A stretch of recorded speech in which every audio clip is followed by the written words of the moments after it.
Hello. Hi, can you hear me? Yes.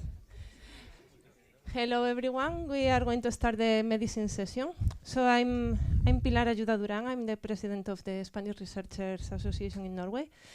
And I just did the body awareness course, so I hope this works fine. Maybe I should say la la la la la la la. But no, I'm a biologist, but now I'm working as a postdoctoral researcher in Oslo University Hospital, and my research is very close to medicine. And that's why I'm here to introduce the medicine section. So medicine, in a definition I found in an encyclopedia, can be defined as the science and art of dealing with the maintenance of health and the prevention, alleviation of cure of disease. So after all the events we have had in the past couple of years, we know that medical research is very important. We have to be ready to confront the challenges that we face in a society. But often the research that is useful to medicine doesn't look like medicine research. So it's very important to take that into account, and we need to support science and research in all its levels, from the really basic research that lets us understand how the world works and how the medicines appear and develop, to the most translational research that is bringing these basic discoveries to the patient's bedside. So today we have three fantastic researchers that will present us their work in all these levels. And we are going to start with our first speaker, Vincent Pellicciano. So Vincent is an expert in the field of genome-wide approaches, particularly in eukaryotic transcription and transcriptome complexity. He's a senior researcher at Karolinska Institute, and his group focuses on the genome-wide study of gene expression and the development of genomic tools using budding yeast and human cell lines. He's interested in dissecting the interplay between gene regulation, epigenetic modifications, and post-transcriptional control, with the long-term goal of understanding how identical information encoded in a genome generates diversity between cells. So please, Vincent. Thanks a lot. So first of all, it's a pleasure to speak here, and I will try to reach the top bar that we got this morning from the excellent talks. I'm sure I will not reach, but I will try at least. So I'm going to talk a bit about one specific aspect of what we do. But first, I wanted to say, yes, as all of us, or most of us, we have a very international experience. So I did my PhD in Valencia. And then following the good weather, I moved to Germany. And now I'm in Stockholm. And I'm really happy there. So I have been there since 2016.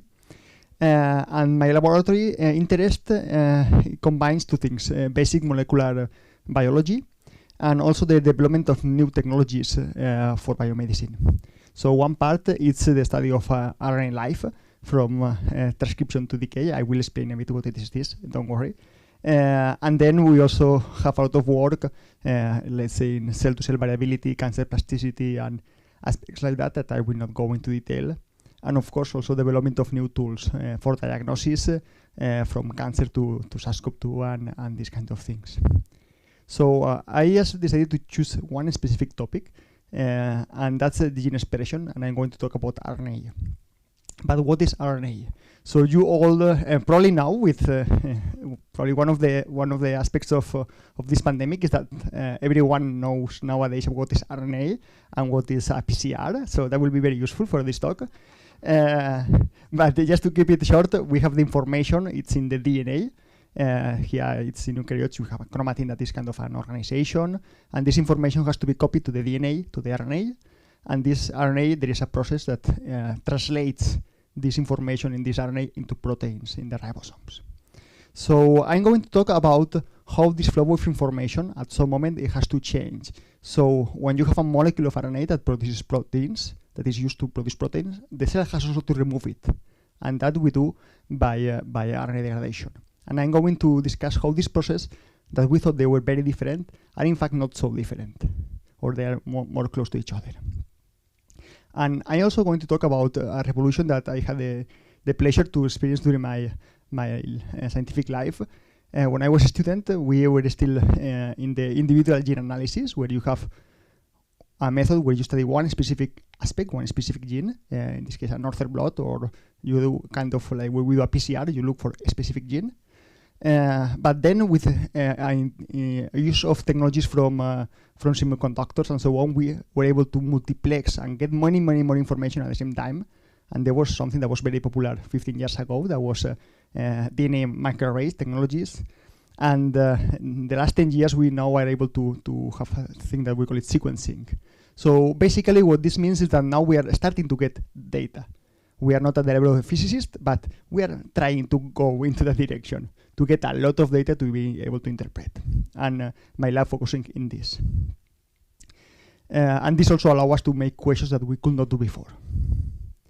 So I'm going to talk about a kind of molecules that are the 5' phosphate molecules. So just let me say you have a molecule of an RNA. You can imagine like a string. And on the top you have a blue one. And we have a structure that is a cap. That is, imagine like a cap that protects one side of the molecule. And then you have this A's at the other side that protects the other side. And this is the molecules that normally we studied this is in bad yeast, for example, or humans. And during my studies, we decided to look not only those molecules that are the standard ones, but the molecules that have lost this cap and are being degraded by the cell. And that was normally considered, okay, this is something that is getting rid of. So we just controlled to see what was happening there. So this was a work that I did together with my colleague Weivu. This was at the end of my postdoctoral stay at EMBL in Heidelberg, or Stanford, because our lab was in between both. And basically, I'm just going to skip these talks, so these plots, because are too specific. But you can see below, there is this kind of lines. And just to see this red bar here, this is the region of the DNA that has the information for this protein, that we call it BAT2. If we look only to the end of the molecules, these are the normal molecules that start before and then continue. And then we have these molecules here that don't have this protection cap, and they are in the body of the gene. They are all over the gene. So initially we thought, okay, this is just noise. Who cares? This is not important. But when you analyze it in more detail, we saw something that was very surprising. We took all these boundaries and saw that in fact they were a periodicity. There was a theme in them. We had a periodicity every 3 nucleotides, every 3 letters, let's say, of the genetic code. And 3 letters are very important in biology because that's basically the basis of the genetic code, where you change the information that we have in the DNA to the RNA and then the proteins. And we saw this pattern that basically we saw that every 3 letters we had kind of a peak and valley. And that was very surprising. As I was telling you, these are molecules that are being degraded by the cell, that they are disappearing. So what we realized, there is different ways to get these molecules, but initially we thought that the molecules that are being removed from the cell, they are not used anymore to produce proteins. But our work showed that in fact, those processes were happening at the same time. So now we know that these 2 events happen at the same time, and that tells us 2 things. How this is happening in the cell, and that's important, but also that there is information in the cell that we were not using before, and now we can use. So we are trying to use this information to learn about biology.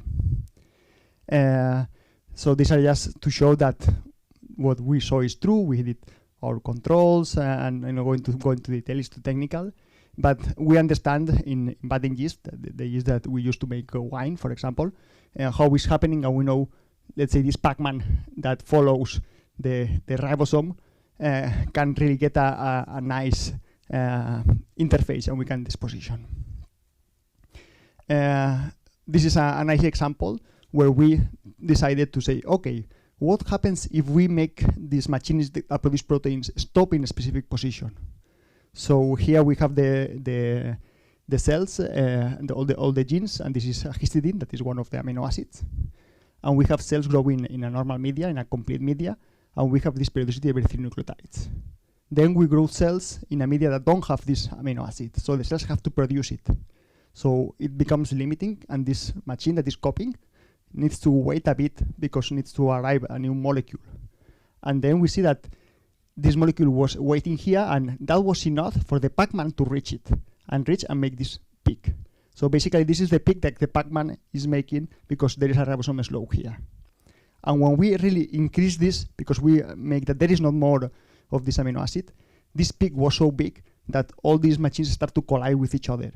So this was just a proof that we really are able to see by studying what is in the cell, what's happening, basically. So I'm just going to jump, but just to say that now we have a method that is very, very easy because we don't do the experiment. The cell does the experiment for us. And we are just kind of digging into the trash of the cell to learn what was happening before. And this opens us a question. And one thing is, okay, we know this happening in yeast, we know it happening in plants, we have some evidences that it happens in humans, although it's more complex. And we have many tools that we have developed in my lab and other labs to understand this, computational and experimental. But this offers something interesting. As we don't need to do an experiment and the cells do the experiment for us, can we use this to understand the microbiome? What is the microbiome? Probably many of you is the first time you listen this word. So you all think that you are all humans, and we are all humans, and that's true, we are humans, but we are also covered inside and outside by a lot of bacteria and different microorganisms. And in fact, the microorganisms living on top of us or inside us, they are essential to maintain our health.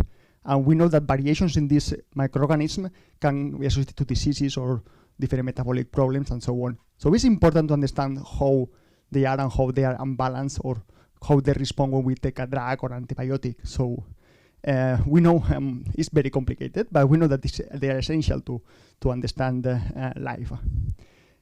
So we decided to see if this was happening in prokaryotes, that are this kind of more simple organisms. But simple organism is not a good term, because in fact they are extremely complicated and extremely variable. I'm not going to go into this, but this is just to show that what we know of how this RNA disappears in the cells in eukaryotes is very simple compared to the diversity between the different bacteria species. And quick answer is that the same thing we try to answer, okay, if we can make this bacteria to tell us how it works, maybe we can learn out of it. The answer is that it works.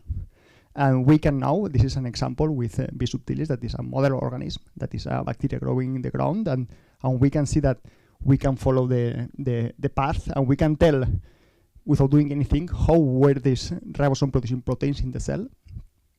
And we can also use this when we treat with some drugs. We can see how these proteins, how these ribosomes change position. There was, of course, the work of two talented postdocs in my lab, Susan and Lilith, that they did the actual work.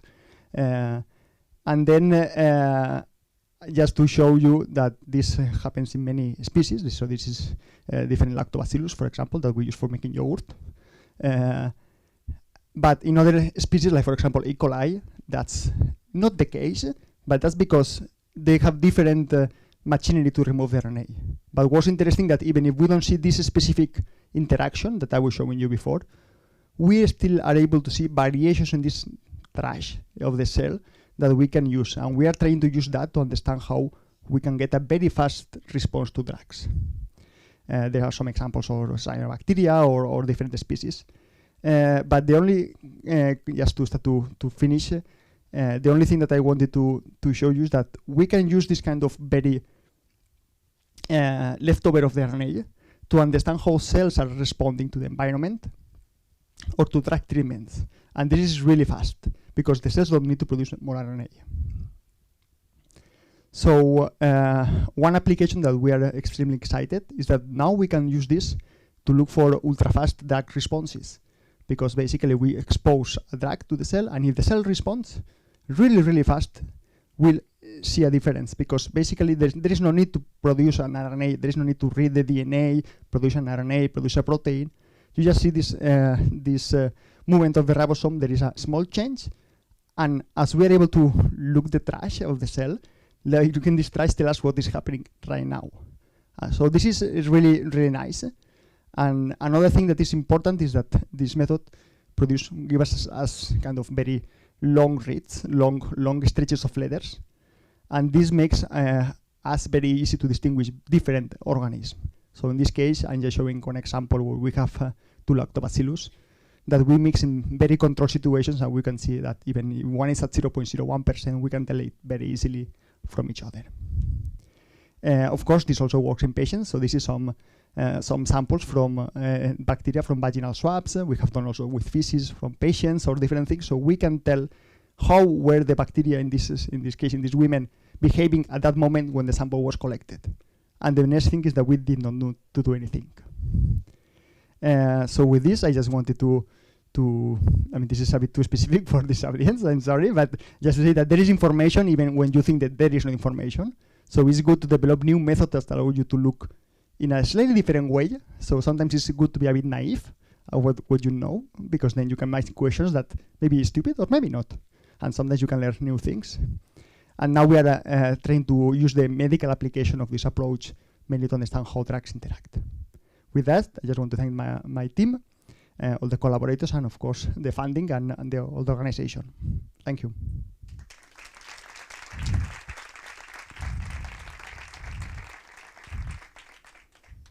Thank you very much.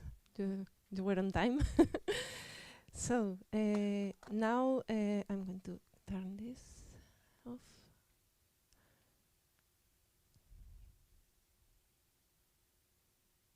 Let's see.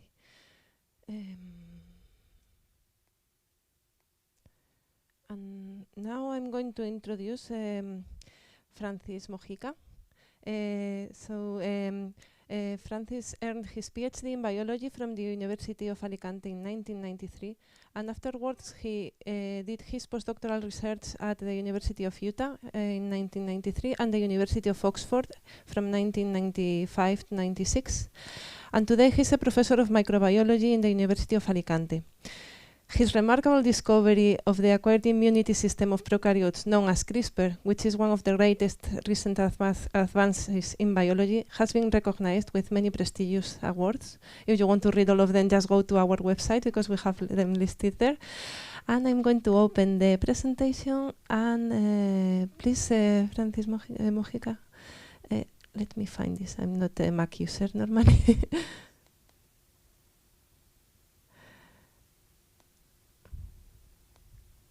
So this is a pointer. Yeah. Okay. So thank you. Ready.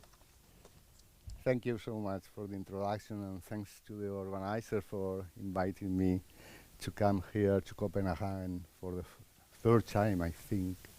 But I saw from Copenhagen exactly the same thing I saw the last two times. The way from the airport to the place I have to lead the talk, so I will come back for the fourth time probably. Yeah, sure. Closer even. Okay. So it's time for CRISPR. I'm going to talk about CRISPR. I'm not going to talk about the history of CRISPR. I'm a bit tired of that. And probably most of you heard of CRISPR-Cas9 technology, but I'm not so sure about the genuine CRISPR-Cas systems.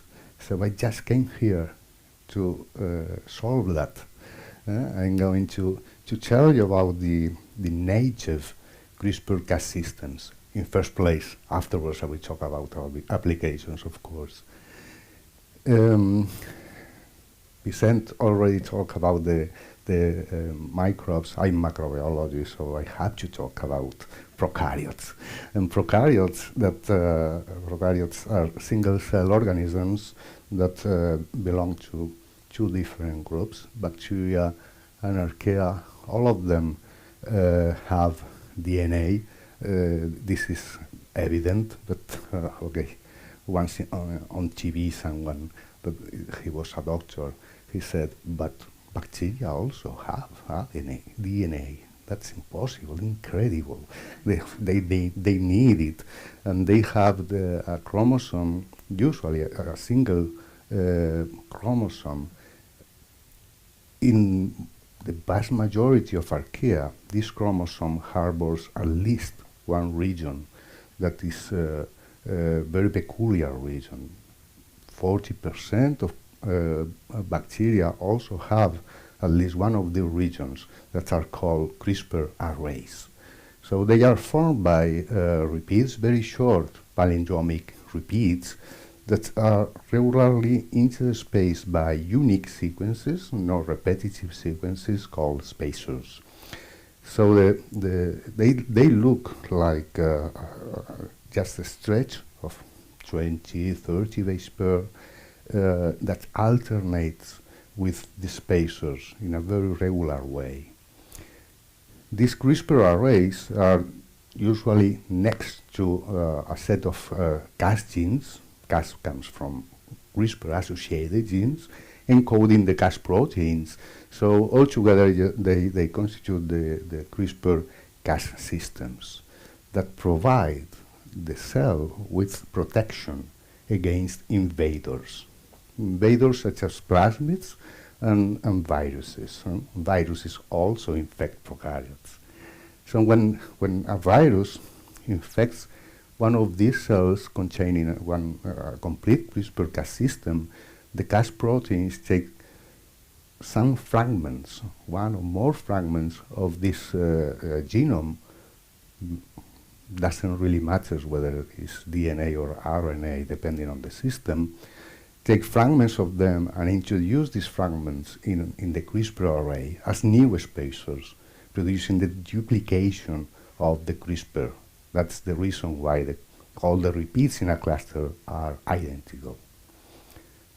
After that moment, the cell becomes vaccinated against that genetic element or any other that also harbors a sequence matching that spacer or any other spacer that the system acquires previously in previous infections.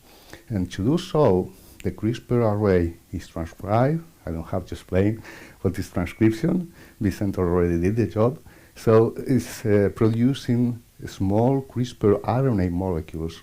Each of them carries sequence from a single spacer. These CRISPR RNA molecules will recognize matching sequences. So in the case of reinfection, the CRISPR RNA molecules with base pair to the complementary sequence, and will recruit a Cas nuclease, a protein that cleaves the target, producing its degradation. So they really behave as an adaptive immune system. We know now that they play many other roles in prokaryotes, but that's enough. At least most of them, they exhibit an adaptive immune activity. So this is a general view of the mechanism, but there are so many different CRISPR-Cas systems that as a consequence of that, there are some variations in this general way of working and detecting and targeting and cleaving these invader nucleic acids. This is just to give you an idea of what I'm talking about. There are 13, there were 14 Cas genes encoding these 14 Cas proteins until 1 year or so, but someone said that the Cas14 was really a Cas12. But so we have 13 Cas genes encoding those proteins, and some systems are very complex indeed. They involve many proteins, others just involve 1, 2, or 3 Cas proteins. One of these very simple systems are the type 2 systems, that they only require a single protein, Cas9, to recognize and cleave the target. I'm not going to get into all these details, but just to give you an idea of how complex and how diverse these systems are. Some of them target DNA, others RNA, others target both DNA and RNA, and after targeting and recognizing the matching sequence, they just became crazy and cleave any nucleic acid in the cell, so the cell dies. Well, sometimes happens. So thanks to this diversity and variety, many tools have been developed from CRISPR-Cas systems with so many applications that probably this talk will fit with any other of the sections of this event. So you can modify plants, for instance. In agriculture, it's very important for sustainability in space. Yes. Yeah, I think it was in July. In July, for the first time in the International Space Station, astronauts were able to edit and modify genome, so reproducing the damage that is produced in the DNA, usually by ionization, radiation, just to understand how they repair, etc. Yeah, I think they were doing a few things with CRISPR. So it's the first time, indeed, that has been edited DNA in the space. But this section is about medicine. But anyway, before that, just because I really love this, taking advantage of this capability of CRISPR-Cas systems just to take pieces of DNA and integrate them in a CRISPR array in an ordered way, you can store any kind of information you want in a CRISPR array. That means in a living being. So relax and get ready for a long movie. This is the one. This is one of the examples of how you can encode any information. In this case, pixels of a movie in the form of DNA using the ACGD. Okay, so later you can recover that information. You can store that information forever. Especially you use these endospore-forming organisms. Another way you can use this adaptation possibility of CRISPR-Cas systems is to record events or the presence of, for instance, a toxic compound in an environment, or detect the presence of pathogenic molecules in the human body. Just having there a spy prokaryote that every time that detects the presence of that molecule integrates new spacers. But anyway, probably the most renowned application based on CRISPR methods is the one that allows for genome editing. In 2012, Emmanuel and Jennifer were able to identify which components of these very simple type 2 systems were sufficient and necessary to achieve a programmable cleavage of any sequence of DNA in a cell. So they found out that you only need Cas9 and a small guide RNA inspired in the CRISPR RNA molecules. So you can design and synthesize in the lab these sequences in such a way that they contain a 20 nucleotide region that corresponds to a spacer, and this guide RNA, we take Cas9 to that sequence matching these 20 nucleotides, and Cas9 will cleave the target. As with the previously available genome editing tools before CRISPR, after you produce one cleavage in the DNA, the repair mechanisms of the cell are recruited to that place, to the cutting site, and that provides you with the possibility to edit the DNA, either randomly or in a more intended way if you also feed the cell with a template, okay, including all the changes you want to introduce or want to make in that region. 2 minutes probably? 3 minutes, wow.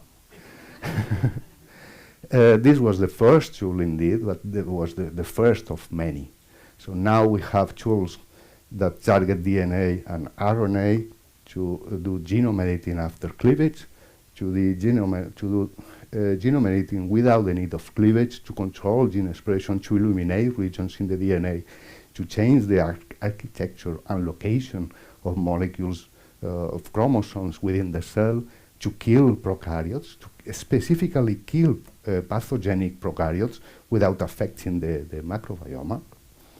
Also to detect RNA or DNA in any sample in just a few minutes with very simple devices, very fast, very cheap, and very sensitive methods based on CRISPR.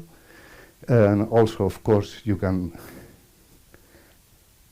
use genome editing mainly, but not only, to understand disease, to do functional genomics studies, to identify potential targets for drugs. And also you can use these CRISPR-Cas tools as therapeutic agents in cells, in model animals, and in humans. There are about 60 clinical trials ongoing right now to cure many different diseases, most of them cancer, but also infectious diseases, blood diseases, or retinal diseases. We are already getting very nice results, positive results from these clinical trials with CRISPR to cure cancer, to cure beta thalassemia or sickle cell disease, and more recently to cure transthyretin amyloidosis. It's a neuropathic disease. Then just to finish, okay, this is just amazing. 20 papers every day. So dealing with CRISPR.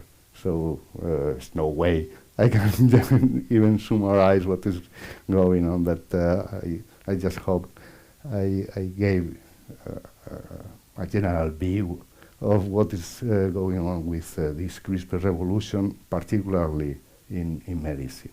Okay, thank you.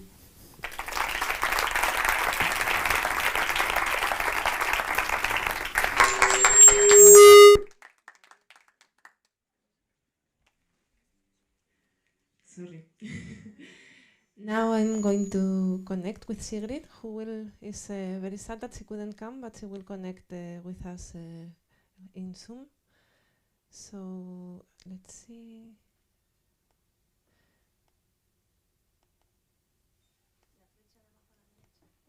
This one, yes. Hello, Sigrid. Welcome.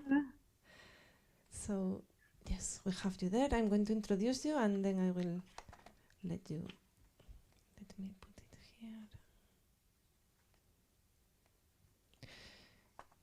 Good.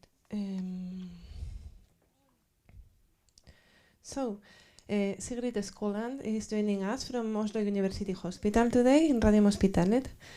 Sigrid received her PhD from the Faculty of Mathematics and Natural Sciences at University of Oslo in 2009, and she was then awarded with a long-term EMBO fellowship to do her postdoctoral training in the molecular signaling group of the University Hospital in Frankfurt, Germany. From 2011, Dr. Skoland has been affiliated with the research group of Professor Kjetil Tasken, and there she has established her own research group focusing on functional precision medicine in B-cell malignancies, in particular chronic lymphocytic leukemia, or CLL. So, Sigrid, we are looking forward to see your talk. So I'm just going to stop my video and mute here. And welcome, I will come back when you have like 5 minutes left. Thank you very much. So first of all, I would like to congratulate the organizers on this nice meeting and thank you for the invitation. So I'll talk to you about our work on functional precision medicine. So you can imagine that you are standing on the floor and you're holding this egg in your hand and you would like to find out what happens if you drop it to the floor. Does it break or not? So you can take different approaches to try to model this. Maybe you can measure the distance from the egg to the floor. You can look at the size of the egg, maybe the thickness of the shell. But you would get the correct answer faster if you simply drop it and see what happens. Now you can ask the same question for a cancer cell. So you would like to find out what therapies would be effective for this cancer cell. Again, you can make different models. Maybe you want to know what type of cancer it is, and what mutations are present in the cells, and so on. Another option would be to simply treat the cells with different drugs and see which ones are effective. So the model that we are using is chronic lymphocytic leukemia. It's the most common form of leukemia in the Western countries. The median age is 72 years, so it mainly affects the elderly population, and more men than females are diagnosed with this cancer. And actually the recommendation is that you do not treat the cancer upon diagnosis, you wait until it becomes symptomatic.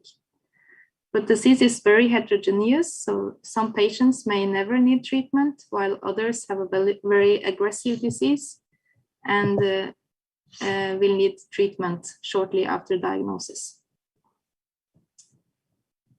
And over the last years, we have had a great development in treatment of this cancer. So we have gotten new targeted therapies, and I'll go through those briefly. So CLL is a cancer of the B cells. So this shows the surface of the B cell with the B cell receptor here. So this is the master regulator of the B cells. When you have a activation of this receptor, you initiate the signaling cascade, which again tells the cell to proliferate, or it gives survival signals and so on. So indicated here in blue are different proteins that are found inside the cell. So when the receptor is activated, it will lead to activation of these proteins by phosphorylating them. And this is a cascade that is going between these different proteins here. And it's known that some of these proteins are important for giving proliferation and survival signals to the cancer cell, and they are upregulated in cancer cells compared to normal cells. So these have been identified as drug targets, and now for CLL we have different BTK inhibitors, PI3 kinase inhibitor, and the BCL2 antagonist venetoclax that are all approved for treatment. So this is a very nice development, but still we have the challenge of resistance to these therapies. So most CLL patients, they will have a very good initial response to these targeted therapies, but then it varies how durable the response is and if the patients develop resistance. So what options do we have for patients that develop resistance? And that's where we hope that we can contribute with our research. So our approach is to isolate the CLL cells from blood samples, and then we treat them with different drugs, and we see if they are killing the CLL cells or not. And the hypothesis is that those cells that are effective outside of the body will also be effective in the patient. So here are some more details of how we are doing these experiments. So when the CLL cells are taken out of their natural microenvironment in the blood, they rapidly undergo spontaneous apoptosis, so they are not very happy. So in order to be able to do these experiments, we need to mimic the tumor microenvironment in the lab. And for this, we have developed an assay where we culture the CLL cells with fibroblasts that express different growth factors to stimulate survival signals in the CLL cells. And we have found that it's sufficient to have this co-culture for 24 hours, and then we can again separate the CLL cells from the fibroblasts and they will survive in culture. So this is what we do. We continue with the CLL cells and we expose them to a library of different drugs. And the library is printed in 384 well plate format. So we dispense the CLL cells into these wells. And we are testing both single agents and drug combinations, and all at 5 different concentrations. So then we leave the cells with these drugs for 3 days, and then we measure the effect on cell viability. And this we do by looking at the ATP level in the cell. So if the cells are dying, they stop to produce ATP. And the ATP is detected with a reagent that will produce a light signal. So live cells will give a strong signal while the dead cells don't give any signal. So since we are testing the drug at different concentration, we will see a dose response. So let me first present one patient case for you. So this is a CLL patient that presented with two poor prognostic factors. She had unmutated IGVH and a TP53 mutation. And shown here is a timeline on years since her diagnosis. And as you can see, she needed the first treatment 3 years after diagnosis. And at this time, she was given chemoimmunotherapy. And she had a complete response and undetectable MRD. So you see that she was doing well for several years after treatment, but then the cancer came back. And then she was again given chemotherapy, but she did not respond. And luckily, this was just at the time when the new targeted therapies were available in Norway. So she could then receive the BTK inhibitor ibrutinib. And these targeted therapies, they are given until they stop working. So as you can see, she was on this therapy for a few years. But then again, the disease came back. So then she was changed to PI3 kinase inhibitor, idelalisib. But unfortunately, she had adverse events and the therapy had to be stopped. So then there was only one option left, which is the BCL2 antagonist venetoclax. And this was effective, but only for about a year. And then she had progressive disease again. So now she had spent all the treatment options that are available in Norway, and it was not clear what to do for her anymore. So then, in collaboration with the treating physician, we took a blood sample and we performed a drug sensitivity screen on her cells. And then what we found was that the cells were still responding to a combination of venetoclax and a PI3 kinase inhibitor. So in this graph, we show the cell viability here on the y-axis and the increasing drug concentration on the x-axis. So you see that the different treatments are killing the cells in a concentration-dependent manner. And since venetoclax and idelalisib are treatments that are available in Norway, it was decided to give her this as a therapy. And encouragingly, she was responding. So here are the cell counts of her different blood cells. So you see that the leukocytes, which include the tumor cells, they are going down on when she was on treatment, while the other cells are going up. So basically all the cell counts are normalizing, indicating that she was responding to the treatment. Then we had the second patient, and he also presented with the same poor prognostic markers and mutated IGVH and TP53 mutation. And again, he has been treated with all the targeted therapies. The last one was venetoclax, where he responded very well for several years. But as always happens, he also had a progression.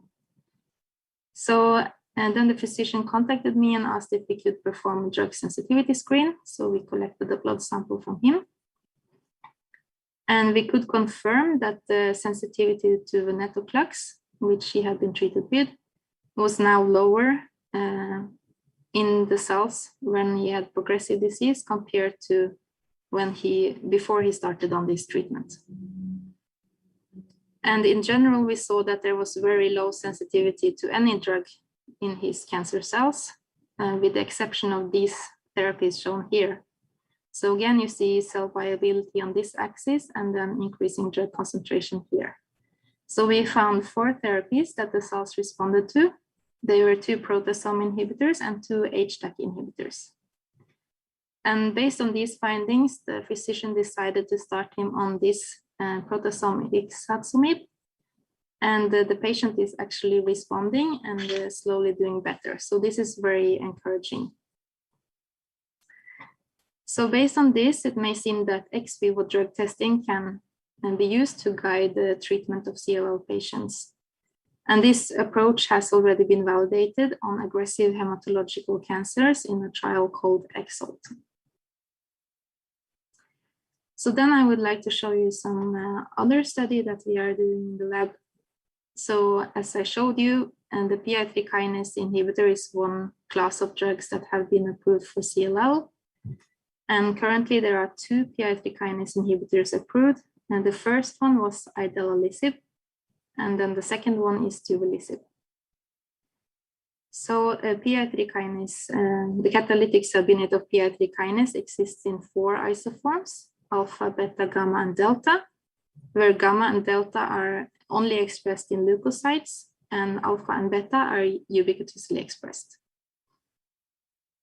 So we wanted to see if there are differences between how these inhibitors that have different specificity behave in CLL cells. So we first look at the activity on the PI3 kinase signaling. So here we look at the protein downstream of PI3 kinase called S6 ribosomal protein. And again, you have a concentration on this axis, and each line indicates one drug.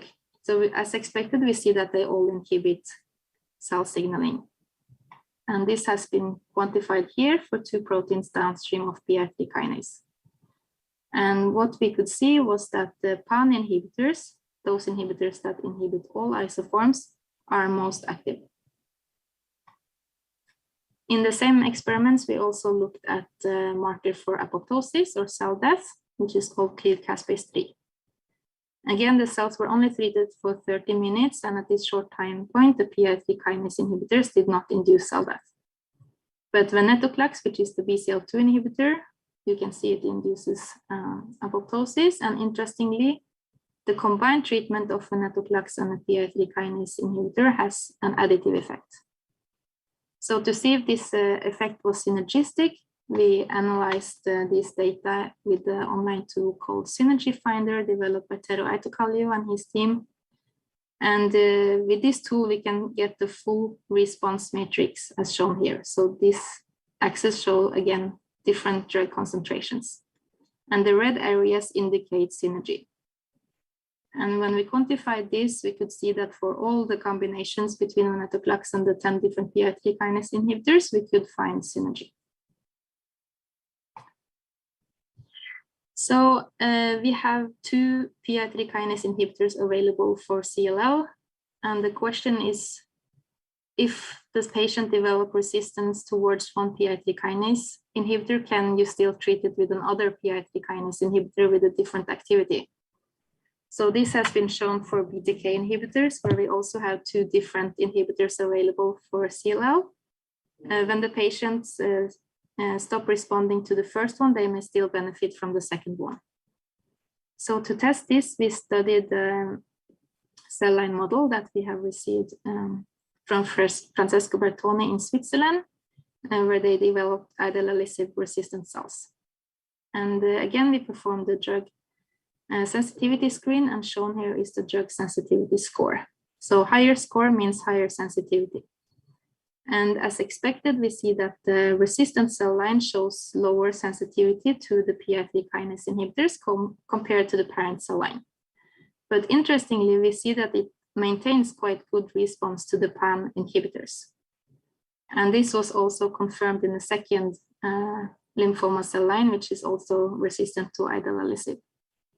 So it seems that there is still some sensitivity to PAN inhibitors in the isoform-specific resistant cell line.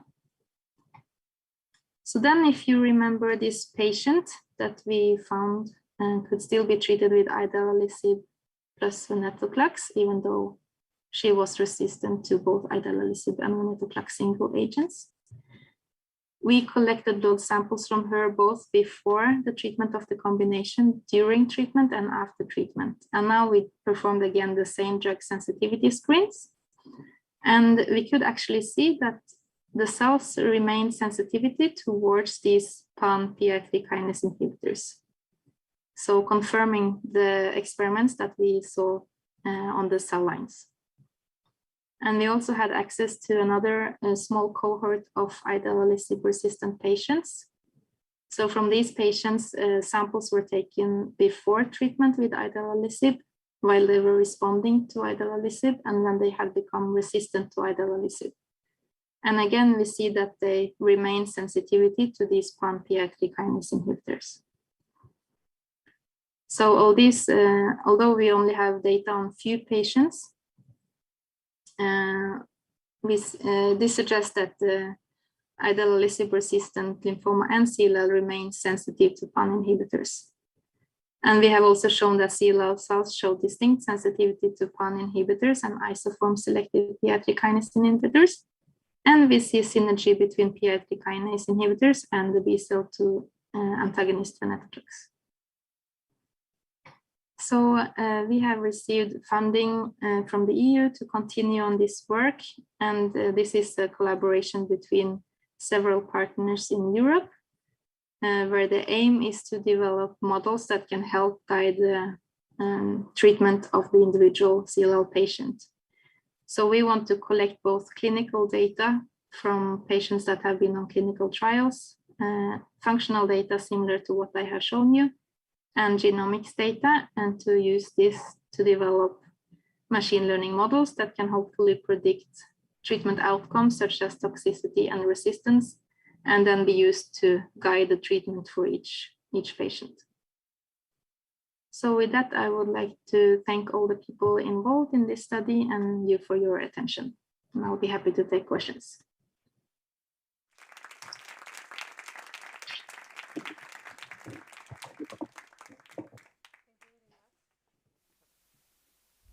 Thank you very much, Sigrid. Now we have like 15 minutes for questions. So I would like to invite all the speakers to come to the front line. And the way we are going to do this is you ask the questions and I will repeat them in the microphone. So everybody can listen them properly, and then we give the question to the person. So if anybody wants to start.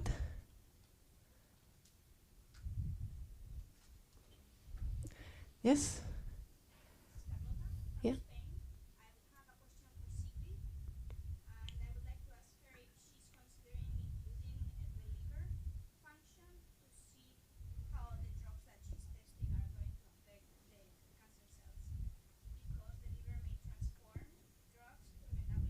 Mm-hmm.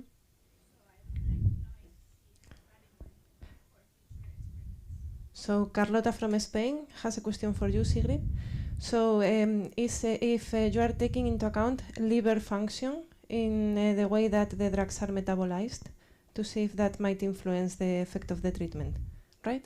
Yeah, so for this, so if I understand the question correctly, so for these treatment therapies that we are including in our drug screen, we know that they don't need to be activated by enzymes in the liver. They are not pro-drugs, if that is what she's wondering. So they should be active independently of the liver enzymes. Did I understand it correctly? Yes. Yeah. More questions? Yes, Paula? So for me, it's both for Sigrid and Vicente. It's about personalized medicine. It's supposed to be the future, and some cases, like Sigrid says, it's already here. But when we talk about health economics, how do we fit that in? Is really going to be approved by the hospitals because it's economically sensible or not? Yeah. So Paula, Yeah, I could hear the. Anyway, Yeah, I could hear. So.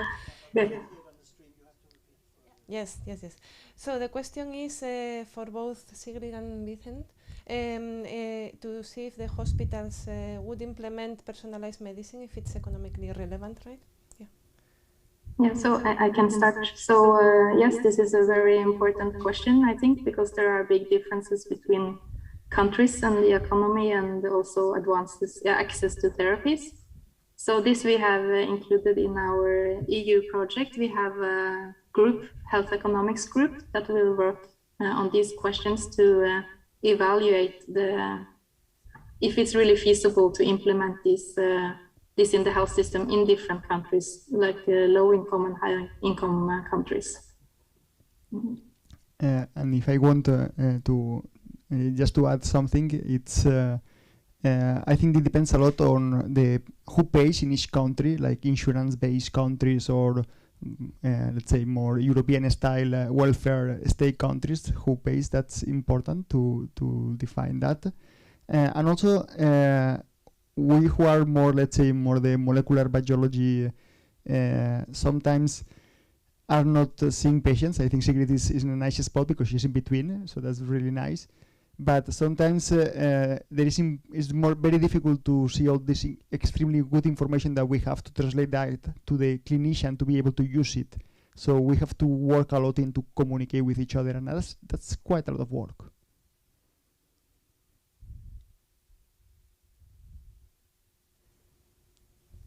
Oh yeah, yes, sorry. So this is a question for Professor Mujica. Actually, I would like you to talk or to elaborate on the challenges that CRISPR-Cas system may have when targeting diseases. And let me give an example that I can think of. Most often one can think of targeting cancer, but if I would like to target like disorders in the CNS, in the central nervous system, for example, right, where cells are not dividing, is that a challenge to think of? I'm guessing yes, and if yes, could you think of ways to overcome these challenges? So let me repeat the question. Is for Professor Mojica. So it's how can CRISPR technology face challenges when treating diseases, like for example in cells like in the nervous system that are not actively dividing?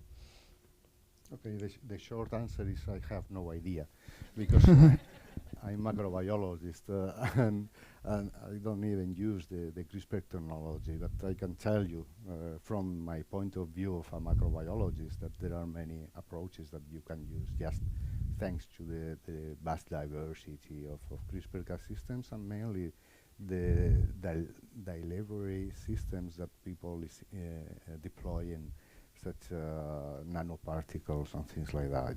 I talking by her, I remember a few things very recent related to that. I know that people is concerned about delivery, that's a very important point. Accuracy, okay, because this is a system that the prokaryotes invented 3,000 million years ago to fight against viruses, and what they just try is to destroy something that is similar to the memory they got from that virus, because bacteria know that viruses evolve very fast, so they have to tolerate changes. So that means that if they took a picture of a virus with blue eyes, and the virus has lentils, it looks like green eyes, still recognize that guy. So that works in nature as an immune system, but that's not very good to recognize just a sequence in the genome of a eukaryotic cell, 3,000 million base pairs, okay, 6 if you consider the 2 copies of the chromosomes. There are many challenges indeed. Other is related to the immunity that many people has against the Cas9 that everyone uses, which derives from a pathogenic organism that is Streptococcus pyogenes. That can be solved. Most of the problems are being solved thanks to the collaboration of many groups. 20 papers every day on CRISPR means that there's so many people working on CRISPR that they are improving. Every single problem they have is going to be solved. I have no idea about the particular problem of the brain, but I guess could be solved sooner or later. Yes, I have another question for Dr. Mujica.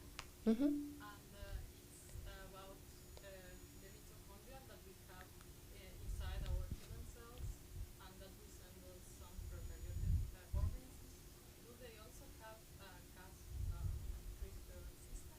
Or Yes, so I repeat the question. The mitochondria in the eukaryote cells come from prokaryotics. So do the mitochondria have a CRISPR-Cas system? I can give you a fantastic answer to that. In 2000, we found regularly spaced repeats in 20 genomes of prokaryotes, most of them in archaea, but also in bacteria, of course. And the titles is something like family of regularly interspaced repeats in bacteria, archaea, and mitochondria. You read that paper? Okay. So Vicia fava, the common bean, has regularly interspaced repeats in plasmids, small plasmids, 3 kb plasmids, and they still have that there. They don't have Cas homologs. There are not Cas genes, not any Cas homolog in any eukaryotic cell. So this is there. We don't know why. So it's still there, and it's in the mitochondria of the. No, it's not in mitochondria. It's in, yeah, yes, it's in mitochondria. Okay, but the chloroplasts probably were the ones who had those sequences, because the sequences are almost identical to cyanobacteria. The chloroplasts come from an ancestor of cyanobacteria, and the mitochondria comes from an ancestor of rickettsia that usually don't have CRISPR. But anyway, I remember when we published that, 1 year later someone came to me and said, why you say these are CRISPR, these are regularly spaced repeats, because sometimes they are not regularly interspaced. I say, oh, come on. 2,000 million years, they are still there. But the sequence is 90% identical to those of cyanobacteria, because they come from there. Which is the role they play? I can guess, but I'm wrong many times. But I probably is doing some sort of structural role. They are playing some structural role, regularly interspaced repeats, palindromic. That means they make secondary structures, probably for binding some protein or for keeping some structure, who knows. That is a mystery. Only in this mitochondria of Vicia fava have been found in eukaryotic cells. Good question, thank you. Yes. It's me again, this time for Dr. Pellicano. And I have this curiosity, how likely is it that the RNA that you are studying could be delivered by exosomes? So in reality, this is not a product, but something that the cell has been taken out. So I have to repeat, but I don't know how to repeat that question. What are the possibilities that the cell, as in the RNA that Dr. Pellicano is studying, could be taking up like exosome to exosome instead of the cell translating the DNA and producing this Okay. RNA? Yeah. Yes. So the question is how the cells that Dr. Pellicano is studying can is the difference in between the cells translating exosome to exosome instead of yes, sorry, I don't know what's happening here. Here, better. So the translation exosome to exosome instead of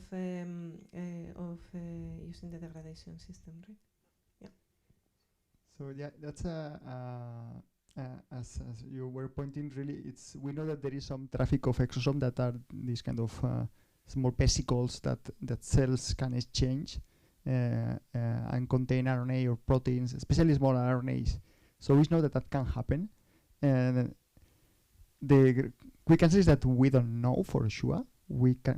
I could see some experiments where we could prove it just by metabolic labeling some cells and mixing with others, and we have done some work in metabolic labeling of RNA to follow the life of the RNA, how they disappear.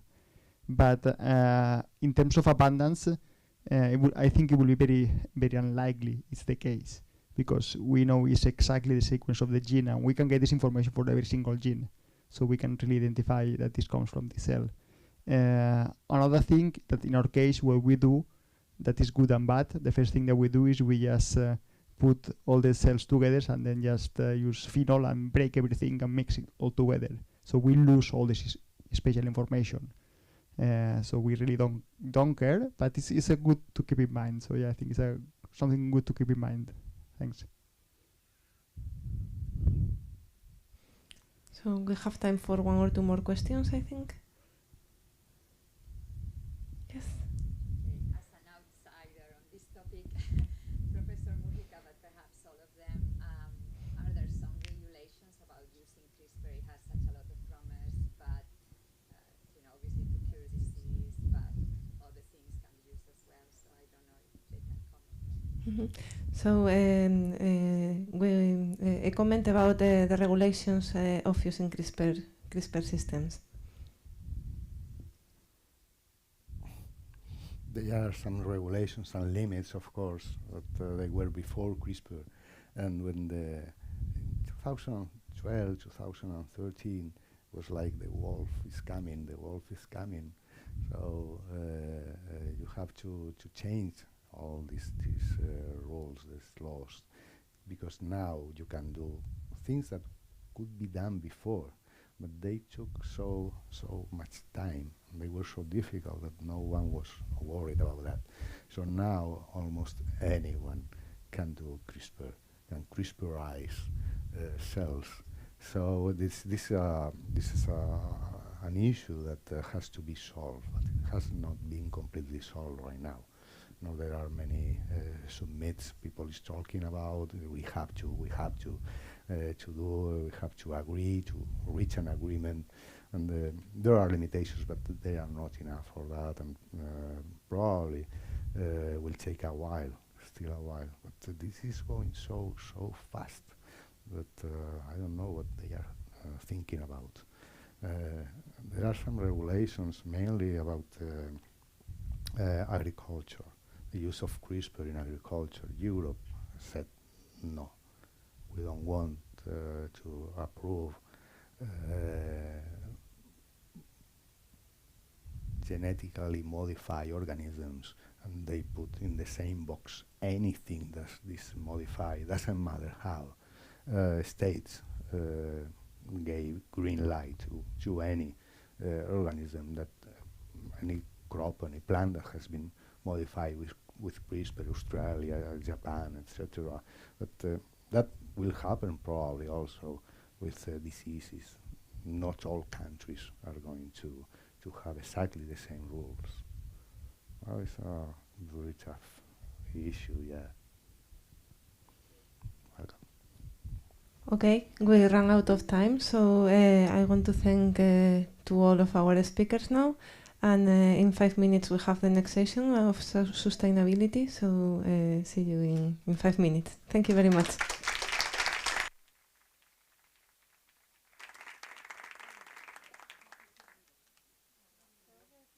Thank you.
There's some of you out there.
So, good afternoon and welcome to this third panel for today. My name is Francisco Vilaplana.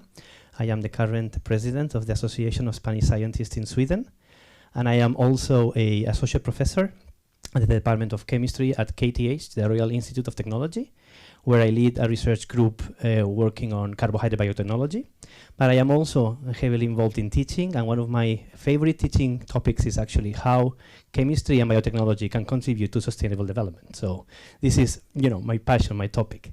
So today we have a fantastic panel with three outstanding researchers that actually look at sustainable development from different aspects. And hopefully we can show you how we can learn from them.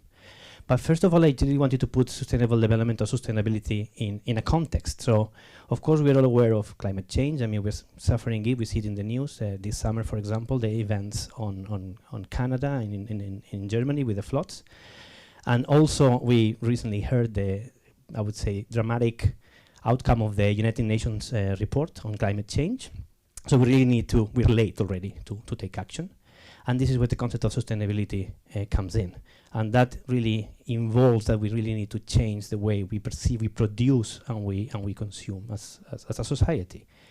And you know the three pillars of sustainability. We have an environment, we have society, and we have economy.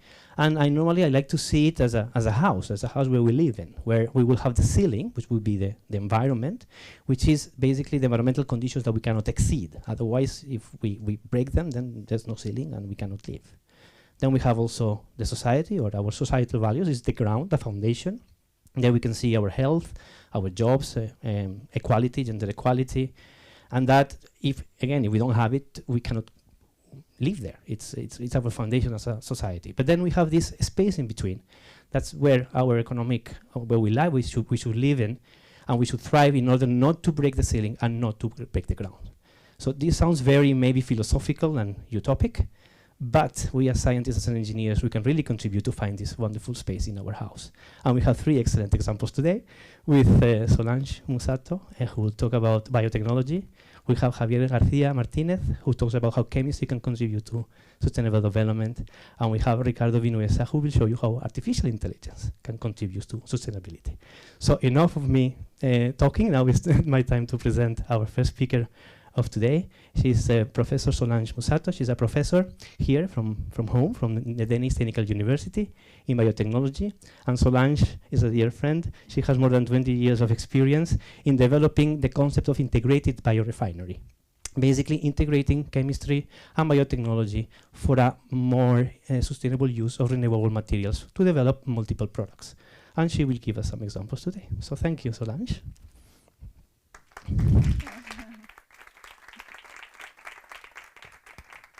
Can you hear me? Yeah?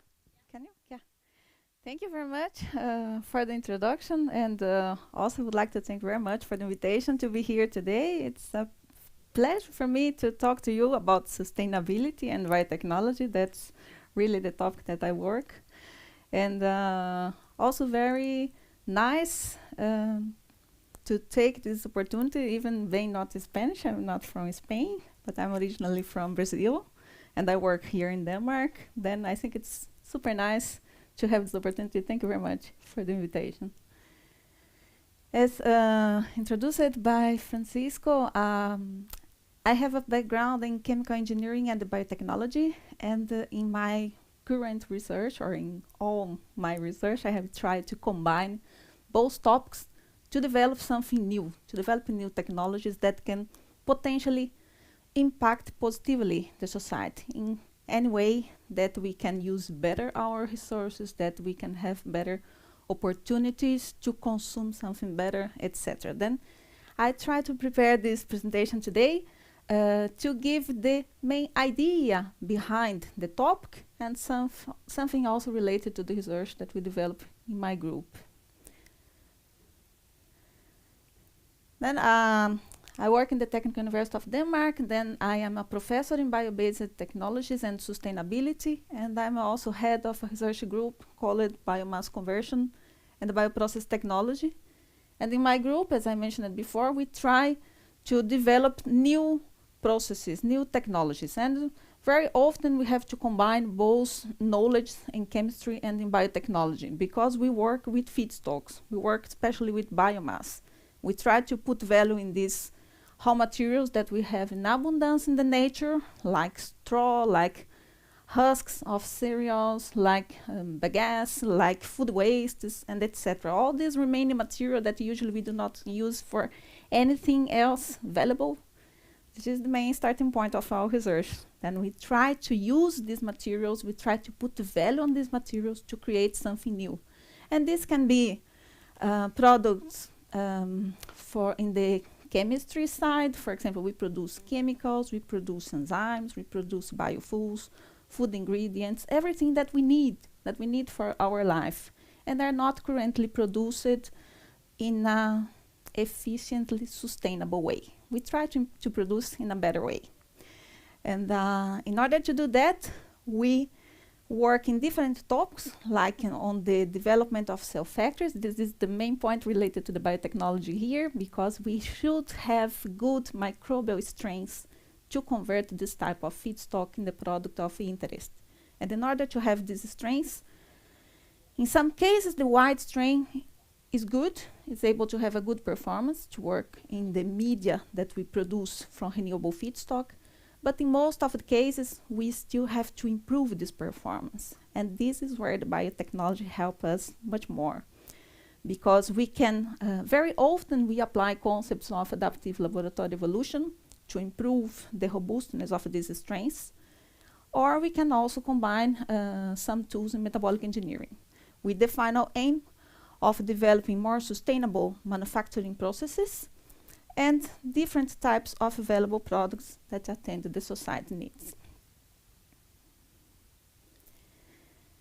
In fact, it's super exciting to talk about sustainability because I think that sustainability always gives us a positive message. When we talk, I'm trying to do something more sustainable. Oh, she's trying to do something good.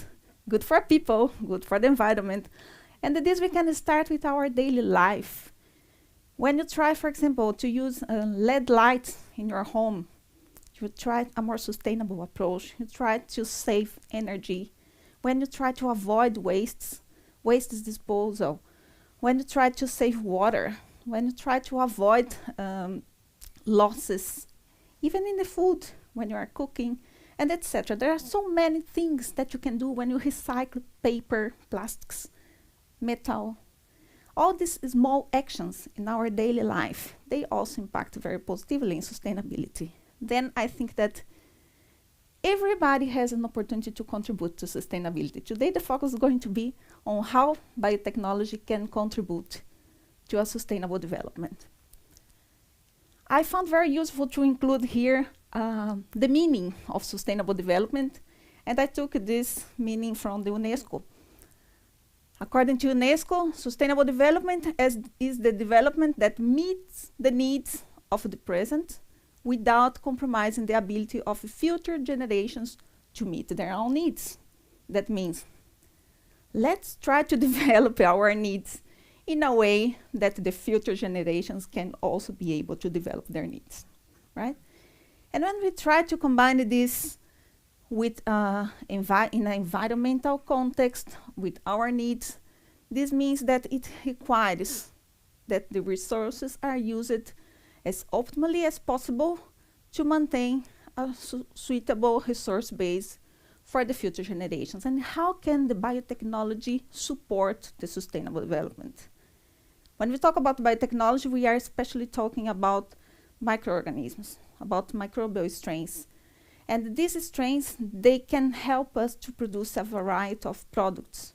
Then definitely there are many applications on biotechnology that can help us to move towards a better sustainable future. Here I just tried to summarize a few examples.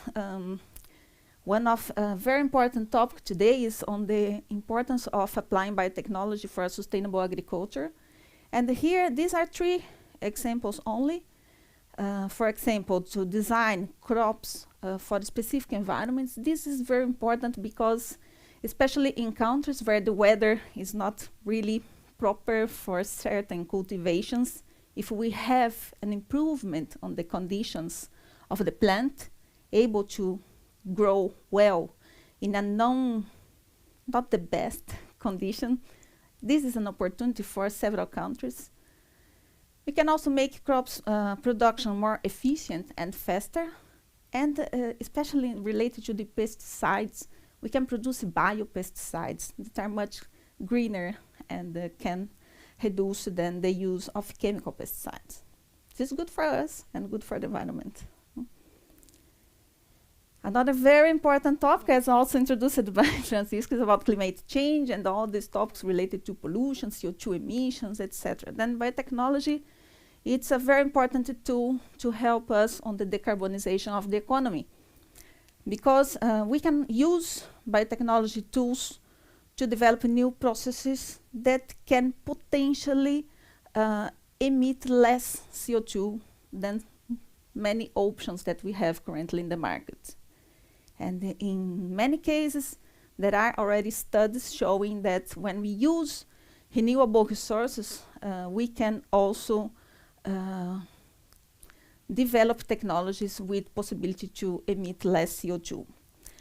And there is also the opportunity here to reduce the use of chemicals in these processes, and also the need to treat more wastes, etc. at the end.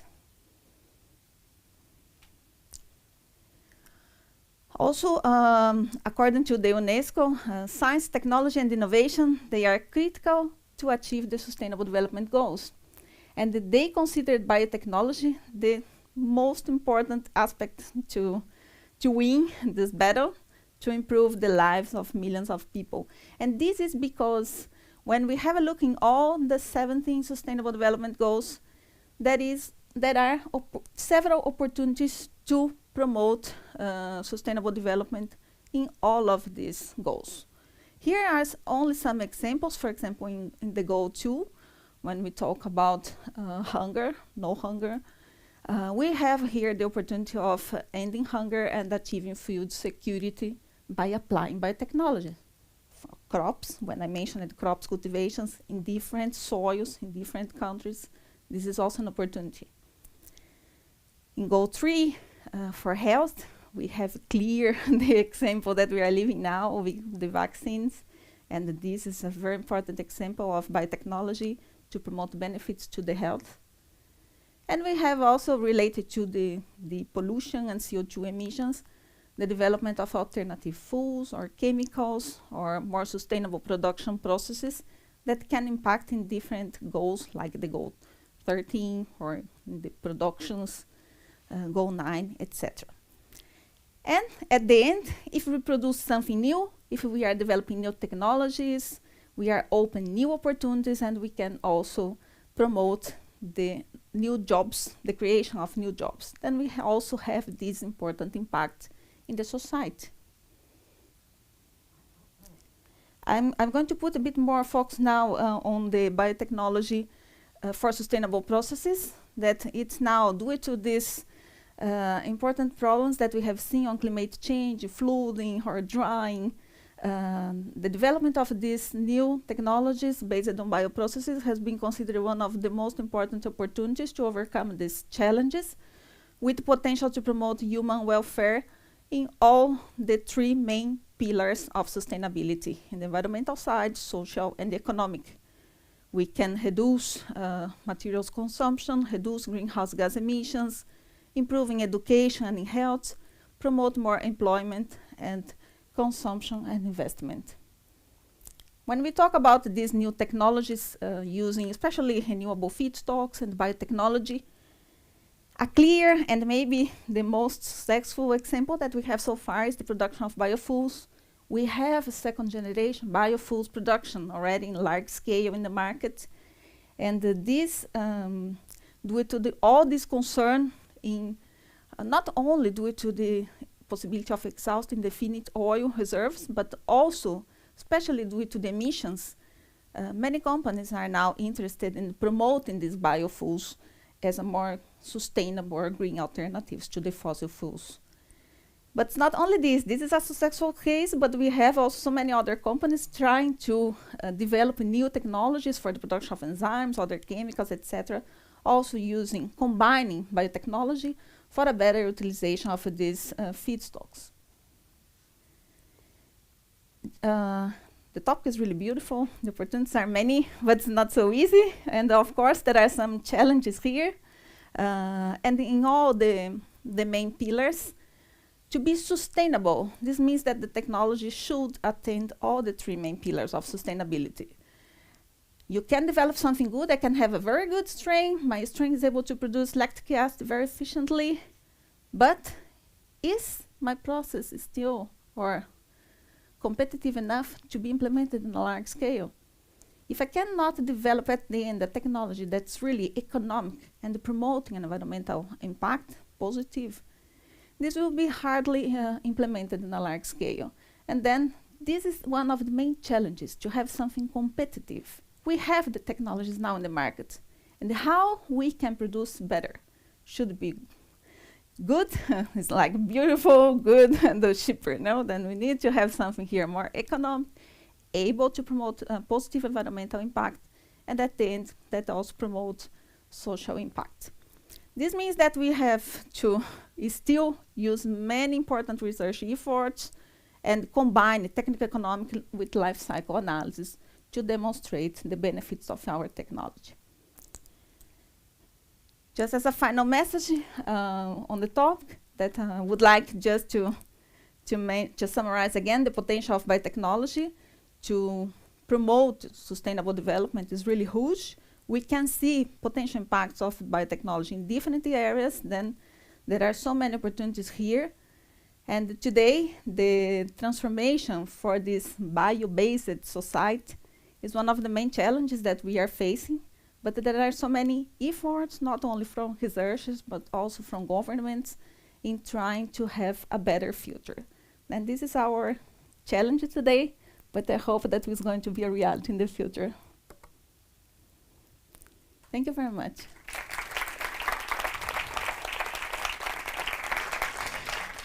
Thank you very much, Solange, for your presentation. We will have time for questions in the end of the session. Sure. Yes. Thank you. Thank you.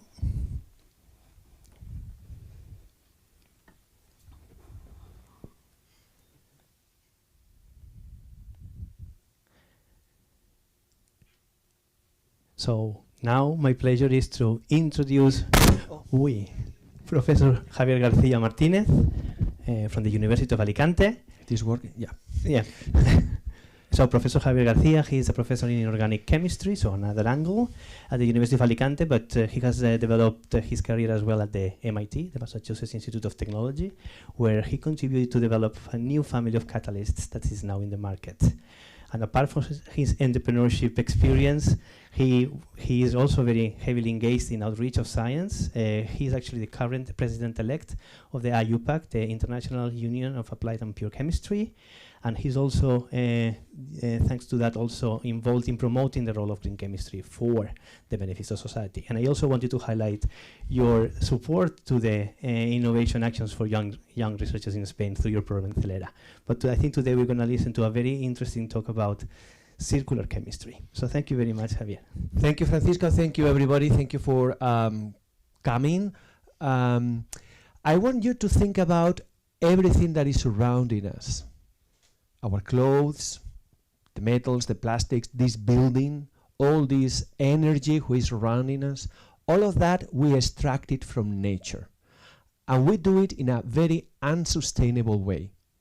In just a few months, we take all the resources that Earth takes a whole year to produce. This is how we are treating our planet. This is the chemical industry. The transformation of metals, oil derivatives, water and gases in everything which is surrounding us. This is a major, major undertaking. Of course, we cannot continue to do that. And that means that we need to reinvent chemistry. We need to reinvent not just the science, the whole chemical industry. It's a major, major undertaking. But we can do that. I'm going to show you specific examples of how we can achieve a new kind of chemistry which has been designed from the very beginning, so we can recover and reuse our materials. And there is a problem. The problem is that when we teach chemistry, we see, we say this is the science and industry of transformation, and we teach chemistry in that way. Like if resources will be limitless, and once we make the products, that's not our product, and that's not our problem. In fact, chemistry is all about increasing the yield of those transformations. That's not how nature works. Of course, in nature there are single steps. Of course, there are reactions. But every single reaction has been, I would not use the word design, let's say evolved, in a way that is going to be the reactant for the next step in a very efficient way. So today is all about building, imagine, and implement it, and at an economic way, a new kind of chemistry, circular chemistry, and that needs to be designed. And that was the topic actually of a recent article I wrote for El País about how to reinvent the whole industry of the country. By the way, in our countries, almost 1 million people work for this industry at 5% of our GDP, so it's a major contributor to our economy. That was also the subject of a recent editorial that I wrote for Angewandte Chemie, where I said we cannot continue to teach and implement chemistry like A plus B to obtain C, that is just extracting materials and producing products. We need to work more like nature and start using catalysts and enzymes so we can recover everything we produced.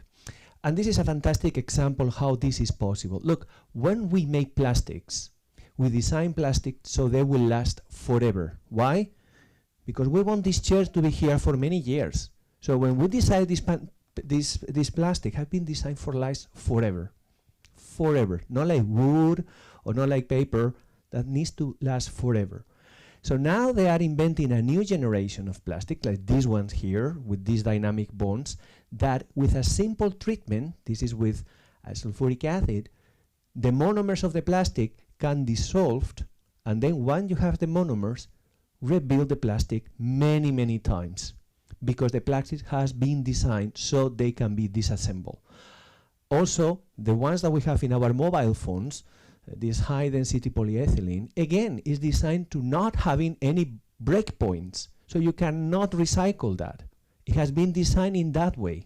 So now there are advances to include breakpoints in plastics, so just with methanol, you can recover in a quantitative manner the monomers and make these plastics once and again. So it's all about designing from the very beginning our molecules and processes so they can be recovered and reused, because we are not doing that currently. And again, I wrote about that for Scientific American, how we need to reinvent chemistry and start thinking from the very beginning, not at the end, not just recovering the plastics or the paper or the cans to recover them. Just keeping that in mind from the very beginning. But if there is one area, and I'm going to be talking about CO2, where we are seeing incredible things, is in CO2 conversion and in general the use of light. This movie, it looks like a miracle. I'm going to explain what that thing is doing. That is just a metal sheet with two catalysts. That's a water from a river, and just with sunlight, without electricity, we can split water and generate oxygen and hydrogen. That's photoelectrocatalysis, just with the sun getting enough energy without any solar cell directly from the sun to split water into hydrogen and oxygen. Now that is possible. Again, I wrote about this year, I contribute to Scientific American every year one article, and this year I choose to talk about sun-power chemistry. And the reason for that is discoveries like this one. This is in Panasonic. They are using, again, just sunlight in a saturated solution of CO2 to produce formic acid. That is just fantastic. But now people can make many other things. This group here from the University of Toronto, and I just want to give you some specific advances of how these things now can be achieved, is actually transforming CO2 into ethylene. That's a very, very difficult molecule to make. CO2 is completely oxidized, very stable, it's like a rock. and just with electricity, these people is making ethylene, the monomer of a plastic. So now we can take CO2 from the atmosphere and transform it into the monomer to make our plastics, to make negative emissions, to take a problem and convert it into a solution. This group was improving that technology. That was from last year, and now this year, in 2 years' time, now they can transform CO2 into ethylene to 90% conversion. Now we are talking about business. This is CO2 into the monomer of how we make plastics at 90% conversion, just with electricity, with no chemicals, nothing else. This electricity, of course, should come from renewable sources. And again, I highlighted that idea, the fact that now we have new catalysts that allow us to transform CO2 in all kinds of things. That was actually quite simple molecules. You know, ethylene is great, very useful, but only 2 carbon atoms and no oxygen, not the kind of things we can find, for example, in biomass. But this group in Rutgers in New Jersey, actually from CO2 and water and sunlight, photosynthesis, are transforming this carbon into something much more complicated, like methylglyoxal and 2,3-furanodiol. Now these molecules are really complicated. Imagine how difficult it is, just with a surface, nothing else, just a surface, transforming CO2 into these particular molecules, nothing else. And this is the cycle. I'm not going to go into the details, but just to show you that this is indeed a cycle, like the Krebs cycle I was showing you before, but here there are no enzymes, it's just a surface. In this case is nickel phosphide, and electricity, and CO2 is entering into these molecules, making it bigger and bigger and more complex, and now can you make these kind of crazy things with 4 carbon atoms and 4 oxygens and a double bond with a surface and electricity. These kind of things are amazing. Of course, people in the audience will be saying, yes, but these molecules done in this way will be very expensive to make, maybe a very low yields. No, these people from this university started a company, are selling these molecules at market price. Isn't that amazing? CO2 from the atmosphere, now making difficult molecules with no solvents, no enzymes, no nothing, just electricity, and selling them at a market price. This gives me an entry now to what I've been doing, because we are not transforming CO2 into new molecules, but my contribution also in catalysis is reducing the CO2 footprint of one of the major CO2 contributors, which are, of course, refineries. When I moved to MIT, I decided that I wanted to apply nanotechnology to oil refining. I know that sounds like water and oil, but it is possible. I'm going to show you how actually managed to do it. These hydrocarbons, these very bulky molecules, should go inside the pores of the catalyst, and now I'm going to show you a real movie that provides you a glimpse of how our technology produces these molecular highways, these channels that allow very bulky hydrocarbons to go through the structure of this catalyst, which is a microporous solid, so you can make more of the valuable products and less of the residues, significantly less CO2.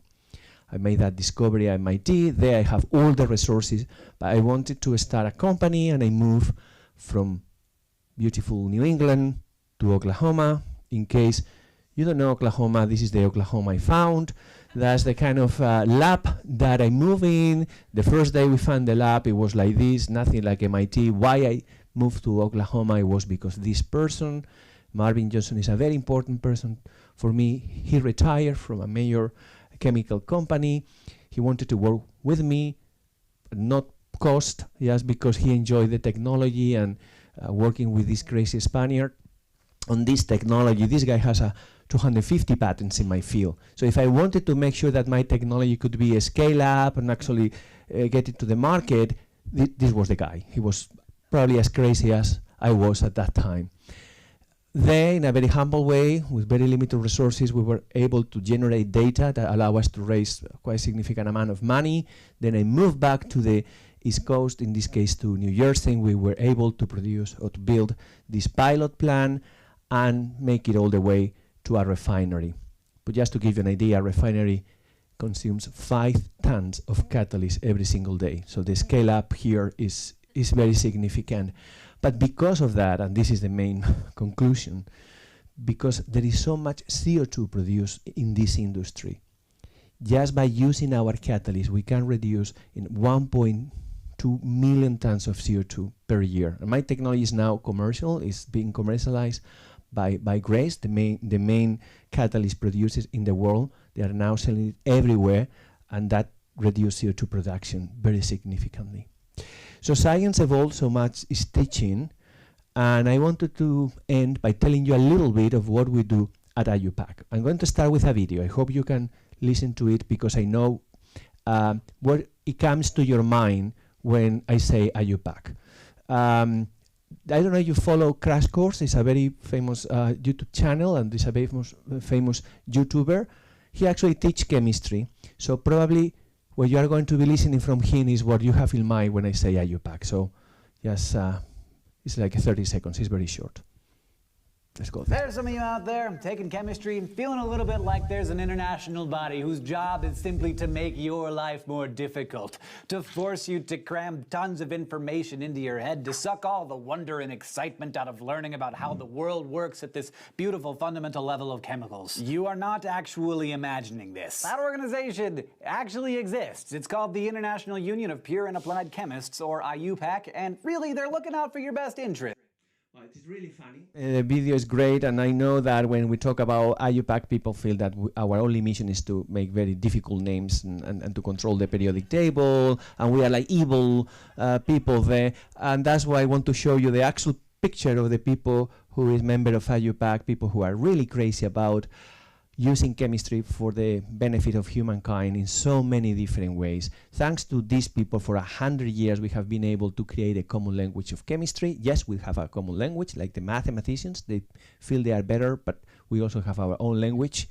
And now we have also the data that allow us to know the solubility of all materials, the thermochemistry. If you go to space and want to know the atomic weight of beryllium, it's in our periodic table. It's the same beryllium in another galaxy than the one we have here.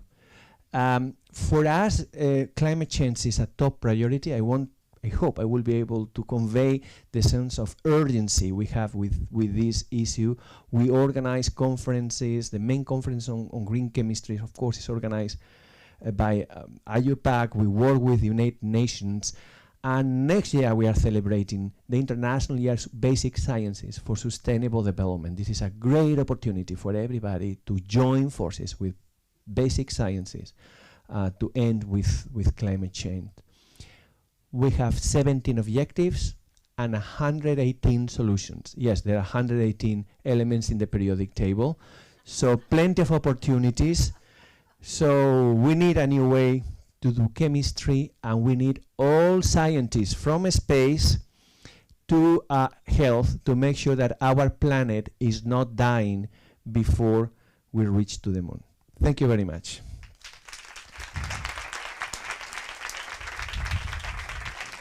Thank you. Thank you very much, Javier, for, I think, making us fall in love with chemistry again and again. Thank you very much. And now let's move to the third and last presentation of today. So we're going to go to a different topic, the topic of artificial intelligence, because I think it's super exciting. Let me see if I find it. There we go.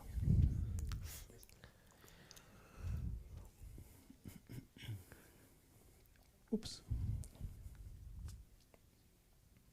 I'm a Mac user, I should be used to this. Anyway, so it is my pleasure to introduce all of you my colleague from KTH, Associate Professor Ricardo Vinuesa.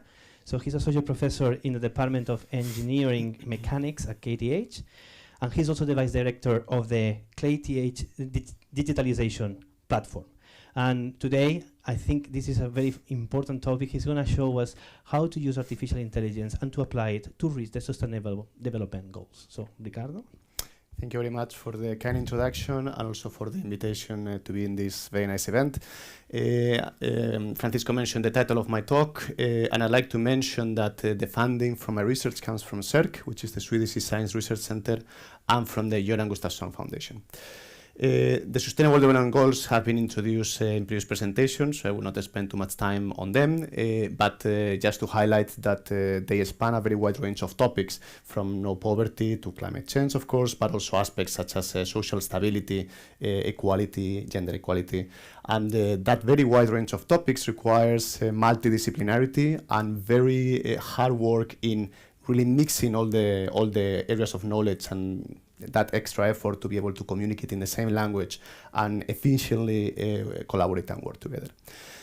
So we took the framework of the SDGs, which contains 17 goals and a total of 169 targets. I will be mentioning this in a bit more detail in a second, because it's a very standard framework to really assess the progress towards sustainability. And we had this question, this research question, of whether there is published evidence for positive or negative effects of AI development in each of these SDGs, in each of these goals.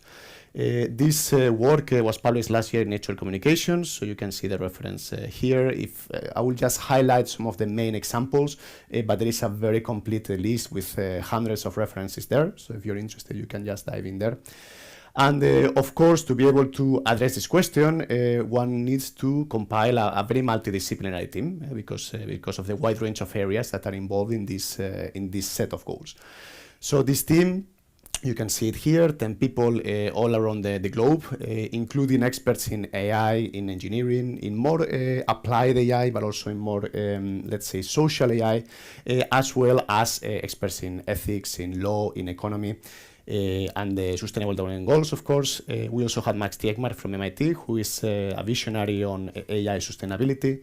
And we had a quite nice interaction to be able to discuss and formulate our conclusions based on the publications in the literature when it comes to this effect, AI and sustainability. So we divided all 17 SDGs into the three main pillars that have been mentioned before when it comes to the society, the environment, and the economy, because that way we can actually analyze the three areas globally and the connections, both in terms of synergies and trade-offs. And after doing that division, we had this iterative process. So we had the 17 goals. We had experts who were assigned each of the goals. In this case, these two people here were the experts who had to search the literature for research projects. Some, let's say, industrial projects, but the emphasis was mostly on research at the research level, documenting references, reliable references, with positive or negative effects on each of the targets. And this would be SDG 1 and all the targets associated to that goal. You can see here that we have for each target 4 or 5 references, documenting positive or negative effects that you can see in this column over here. And then there was an iterative process with reviewers. So in this case, we had 2 reviewers, and we perform an expert elicitation process to reach a consensus regarding the team's view on the status of AI for that particular SDG and all its targets. So this was a quite rewarding and interesting process, also quite time-consuming.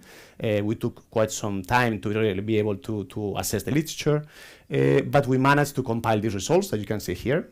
So basically, we divided those 3 areas that I mentioned before.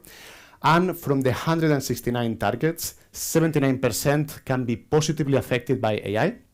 That's one of the conclusions. However, 35% of the targets can see their achievement compromised because of the development of AI. And of course, if you just look at the numbers like this, well, clearly AI is helping, but one should not underestimate the negative effects, because it's only enough to have a catastrophic effect in one target to really challenge and to really kill all the progress on the positive side. So one first conclusion is one should not just look at the numbers, one should look at the negatives and be very careful about them. And the second one is that one should look at the interactions among targets and the synergies that exist. What you can see here is that the environment, in principle, is the one with the highest positive impact from AI in a number of areas that I will mention in a minute. And perhaps the society is the one that could have the highest negative impact of AI. But the most interesting, I think, is to look in detail, to go into each of the SDGs and to try to understand a little bit how these interactions are taking place. So what I'm showing on the left is for each of the SDGs the positive effects of AI, so the percentage of targets that are positively affected by AI, and on the right, the negative effects. You can see two lines. The lighter color is the one that we're going to focus on first. I will get back to the darker one in a second. And what you can see is that clearly, as I mentioned before, well, the green area is larger than that is yellowish in this screen area, which means that the effect is in principle more positive than negative. But in some of the targets, I mean, if you look at SDG 1 on no poverty, there is quite some negative potential also from AI. So this can be analyzed in detail, of course, and in the article you have all the examples. But we don't want to compare pears and apples. I mean, there are different types of evidence, different types of references. So what we did was to classify all the references into 4 categories, ranging from A, like in a school, to D. That's not so good. And the types of evidence that we found were ranging from the A class, which would be very robust evidence, easy to generalize, easy to really apply in real full-scale projects, or at least scalable. And the class D are the most, let's say, speculative or less based on less sound science, based on the iterative process with the experts that I mentioned before. So after doing this, we assign weighting factors from 1 to 0.25 to, well, kind of take into account that strength of the evidence. And when we do that, we look again at this figure, and now we look at the darker colors, so the inside lines. Of course, because the weighting factors are from 0.25 to 1, the darker color is smaller or equal than the lighter one, so there is a reduction in many of the SDGs. And now is when things become interesting if we compare the light and the dark color. You can see that in the environment and on the society, the positive effects are quite robust, because there is almost no decrease of these lines going from the light to the dark color. In the environment and the society, the negative effects are actually more speculative, let's say. However, in the economy, we see the opposite. We see that the reduction in the economy is larger than the reduction in the negative part. What does this mean? There is a big gap in the research community regarding the positive effects of AI on the economy. There is quite some evidence, for the possibility of losing jobs and things like that. However, there is potential for positive effects, and they are not sufficiently documented, at least based on our assessment of the current state of the literature. So this is an important conclusion. This is really an area that affects everybody, and one should focus on it. And as I mentioned before, the environment has a very big potential, and of course the climate emergency that we're currently living, and it has been discussed in the 2 previous talks, we can really see quite some positive effect there. I will look at some examples. Again, I could be speaking for hours with all the targets, but I'm just going to highlight some examples. For example, in the context of SDG 1, there is quite some positive potential of AI, because, essentially AI is enabling new technology and new techniques that were not possible before. And SDG 1 on no poverty can be, tackled more efficiently using satellite data that is analyzed with convolutional neural networks in such a way that we can identify poverty regions more efficiently and more automatically. So that's one positive side of AI development. However, there are also negative sides or unintended negative consequences. For example, when it comes to inequality, SDG 10. If the future is going to depend on AI and having access to AI and the proper training, and not all the countries are going to have the same access, then we're going to increase the existing inequalities, which is a quite, let's say, obvious conclusion, but there is quite some evidence, published evidence, documenting this duality, this double-edged sword that we have with AI. There are more things to keep in mind. Talking about the environment, in the context of SDGs 7 and 13, there is, as you can see that the targets, there are not so many targets with negative effect of AI.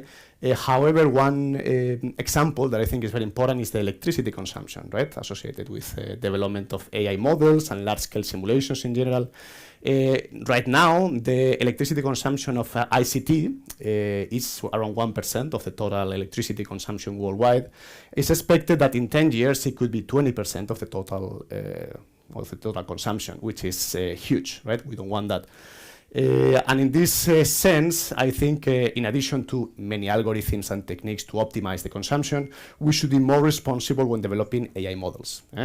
What happens? You see companies, without mentioning any names, but being very proud of using very large databases and very large AI models, and that's extremely expensive computationally, and therefore in terms of electricity, to run and to train. And what one should do is to be more aware of the data that you have, what you know about the data, and you should not just run your model and put a bunch of images there.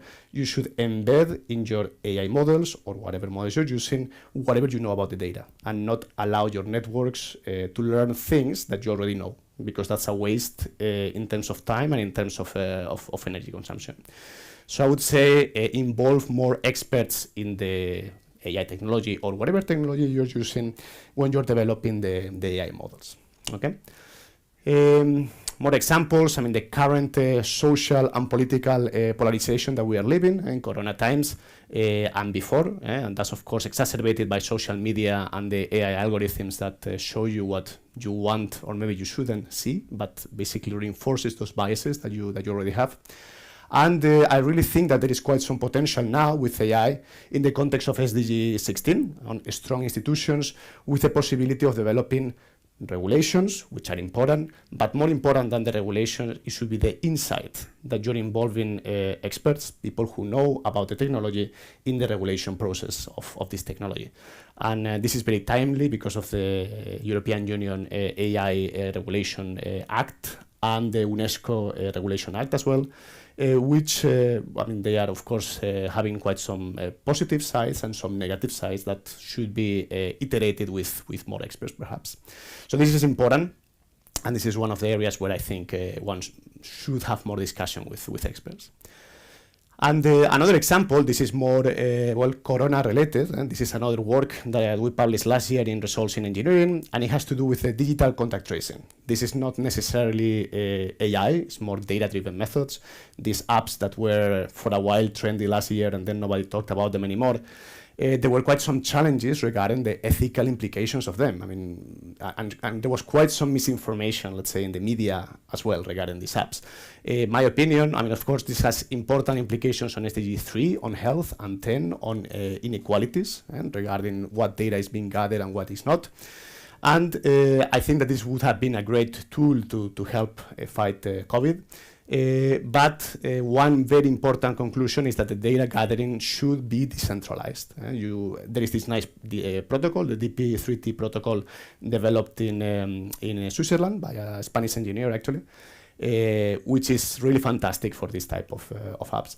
And well, we have a number of criteria when it comes to the impact on the citizens, the governance, and so on, to be able to have these apps in a sustainable and ethics compliant way. All these interactions can be summarized in this figure, when the thickness of the arrows indicate the speed of change. So this clearly shows that technology is changing faster than regulation bodies can keep up with, and also the individuals which lag behind technology, but everything ends up in the governments, which should be more proactive when it comes to the regulation, and we should of course be very careful with environment and our very important interaction with it. And then in my last minutes, I just want to talk about one example that connects with my research. This is in the context of SDG 11 on sustainable cities. Every year, 800,000 people die in Europe because of exposure to air pollution. So this is clearly a problem. And this is one of the areas where AI can actually help to tackle this important challenge. So my main research is on fluid mechanics and use of high-performance computing and AI to simulate and understand these complicated flows.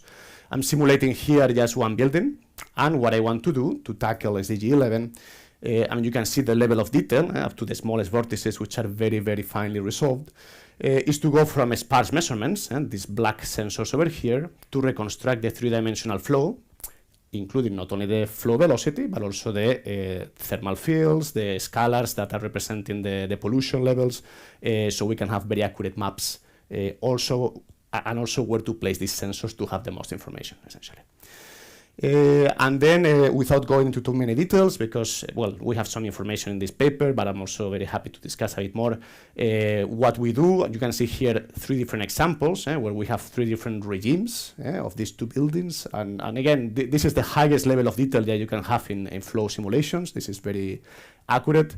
And there are different ways to perform these predictions, basically going from these sensors, the individual sensors on the street, in this case, to the 3-dimensional field of temperature, of velocity, and of pollutants. Essentially, we use convolutional neural networks and GANs, generative adversarial networks, which are very good for super resolution applications. And this is a very dynamic and exciting area because we are, in a way, having problems that are so tricky that they require AI developments every day, essentially. So this is actually exciting, and it's actually quite interesting, well, also because of the implications on SDG 11, and that hopefully we can do something good in that area as well. And that's all from my side. I'll leave you the conclusions here, the summary that we had here. I would like to thank you very much for your attention. If you want to contact me, there is also some contact information as well. And yeah, thank you very much.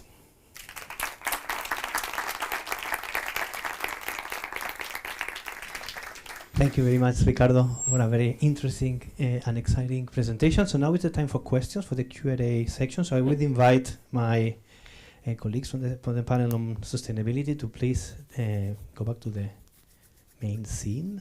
And then, yes. So, yes, it's open for questions. And perfect, we'll have the first over there. Hi, I'm Shivani, and I have a burning question to Professor Javier about, and it's fascinating to learn that carbon dioxide can be converted into something useful. Yes. I'm curious about the byproducts. Are there any byproducts in the process? Are they useful, useless? What do you do with them? Could you elaborate a bit? Before, I need to repeat the question for the audience. So there is a burning question for you, Javier, about if in the conversion of CO2, is there any byproducts and what to do with them in the case they exist? Yes, there are some byproducts, and they usually are other hydrocarbons that are probably not as complicated as like these ones. For example, if you are trying to make ethylene with a 90% conversion, I guarantee you the other 10% is methane, so you only have 1 carbon atom. So it's not like it's a waste in the same, so that is a pollutant, is that you have not been able to connect 2 carbon atoms. You have been able only to reduce CO2 into methane. Here the big challenge, of course, is to make extremely complicated molecules just by introducing electrons, by reducing them. So yes, that's probably the best answer. Thank you very much for the question. Some of the questions from the audience. So please, Enrique.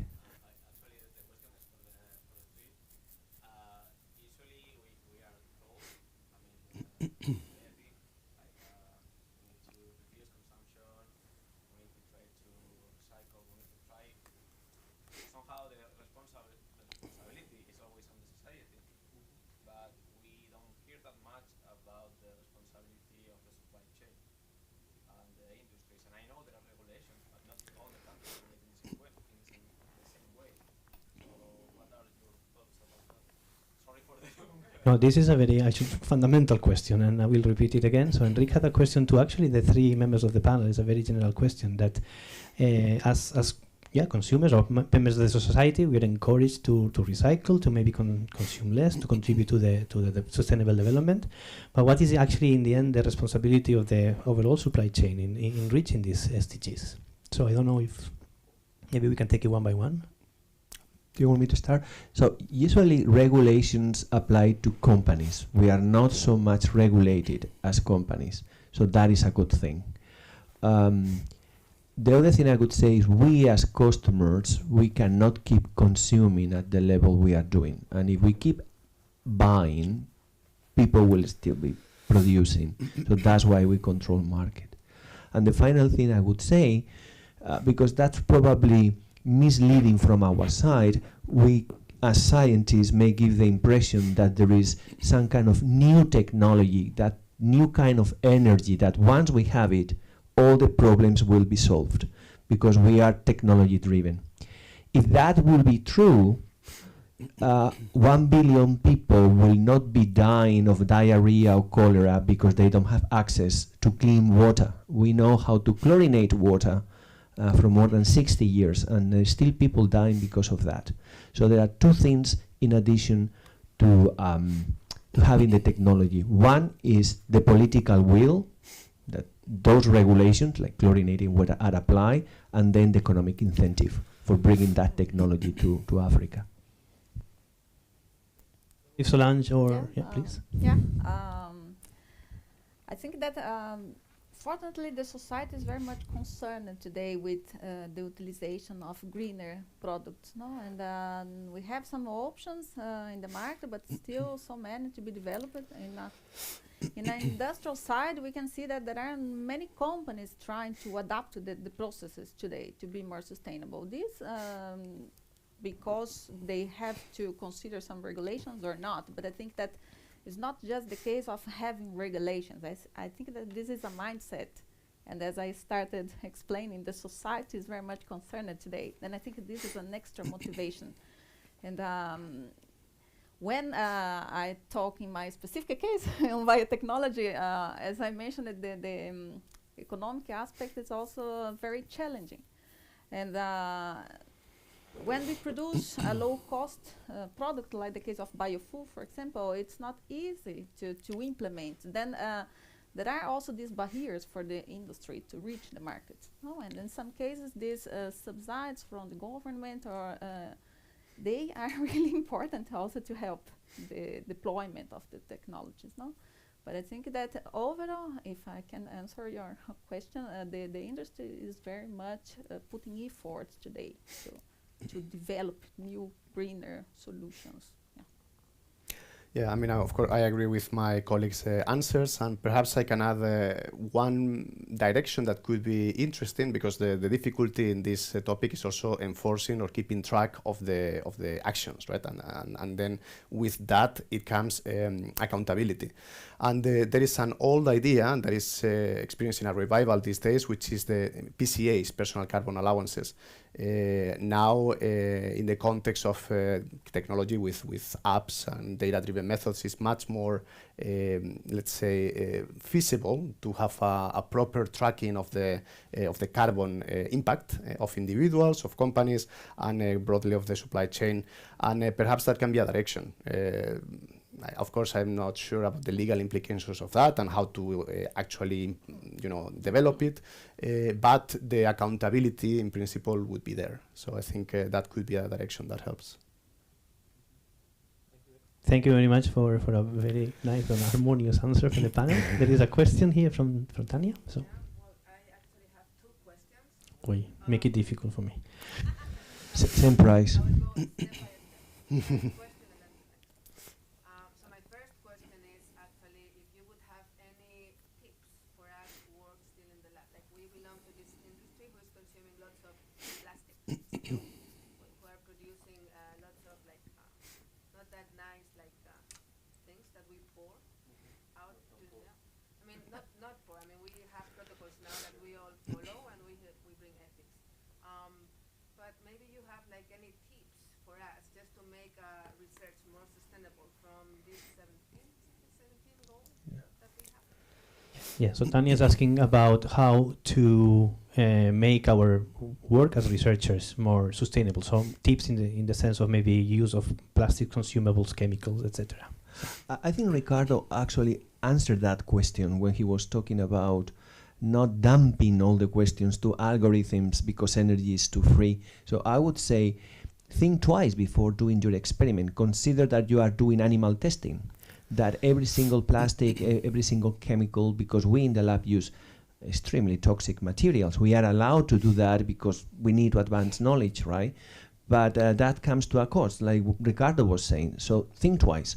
When we are using animals, of course, we are more careful, that have a very clear ethical impact, but give us the impression that, oh yeah, who cares if I'm using extra plastic of another kit or something like that, we have more responsibility because we are using extremely toxic materials, and we need to be extremely careful. And I think now we are more careful. There are protocols, as you said, to recycle every single thing, and we are more conscious. But still, because we are researchers, we think we have like a blank check to use whatever is needed, and we need to think twice before doing the experiment.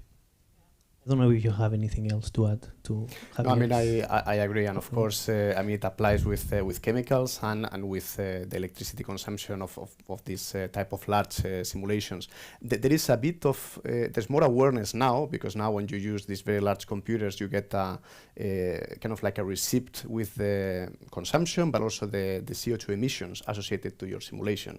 So you're not just in your computer looking at numbers and then you're happy. You know what is the environmental cost of those simulations, and that maybe makes you think twice, before running one more case or not. So I guess awareness is one very important first step. So there is a guideline to do that, which are the 12 principles of green chemistry, as you may know, like atomic economy, using less solvents, using catalysts. So there is a guideline to do that, and maybe that should be the first thing I would say. Just follow the guidelines for green chemistry. They are now everywhere. Actually, we teach them now pretty much in every school. If I can just add, I think that everything starts with a good planning. If you start planning well your experiments, you avoid make unnecessary experiments. Then this is already a good starting point. You avoid loss of time, loss of materials, and etc. And a good planning, I think that is the main start. And of course, in the lab activities, there are so many details that you can put attention to. As I mentioned in the beginning of my presentation, even in our daily lives, we can put sustainability in our mindset for everything. Even from the small actions like disposing everything in the right place so that your colleague can also take exactly that box for recycling. This is also a way to proceed correctly and help the others. That sustainability is not just the case of promoting economic and environmental impact, but it should also be good for people, and make friendly actions working properly is also a way to promote this social welfare, that usually we forget to talk about it, but it's also important. Thank you very much. Yes, your second?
Yes, Ricardo. So, if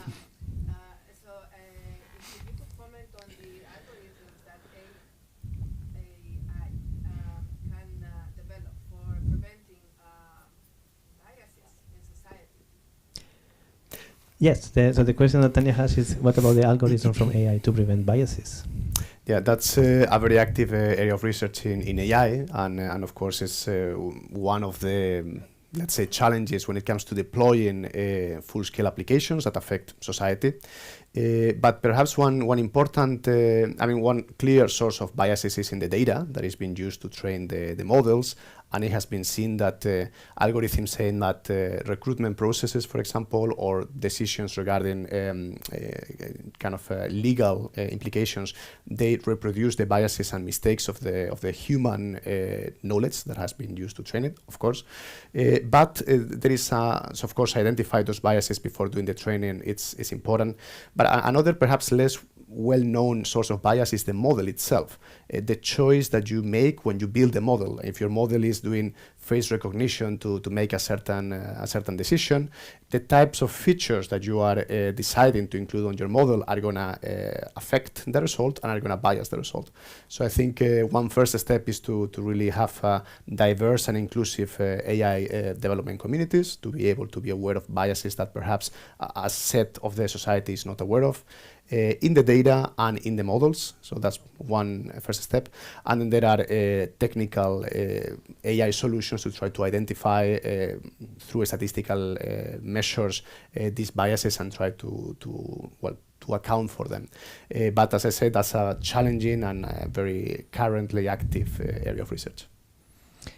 So thank you very much. I want to thank again the panel. Please join me with an applause to them.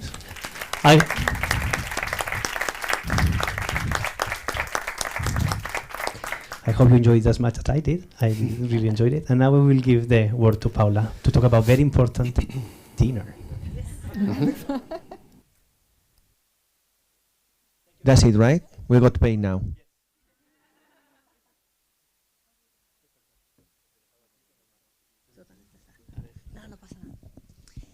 So this is me, and first of all, I would like to thank you all for staying with us. Thank you for all the speakers for very interesting topics. And especially thanks to all the volunteers who have been arranging everything, so we are sure there will be dinner. We have dinner now at 6:15, so like in 2 minutes. But it's in the same building, so it's just upstairs. And if you haven't registered, that's also okay. Just tell one of the organizations that you would like to last minute join, and that's absolutely fine. There's, if you're vegan, vegetarian, all the options are possible. Because we're sustainable, if you're not going to come tomorrow, give it back so we can reuse it. This one actually comes from Aalborg in 2018, so it will be nice to keep using them. You will need them tomorrow if you're coming, so please bring it back. And I think that's it. Thanks a lot, and see you tomorrow or at dinner.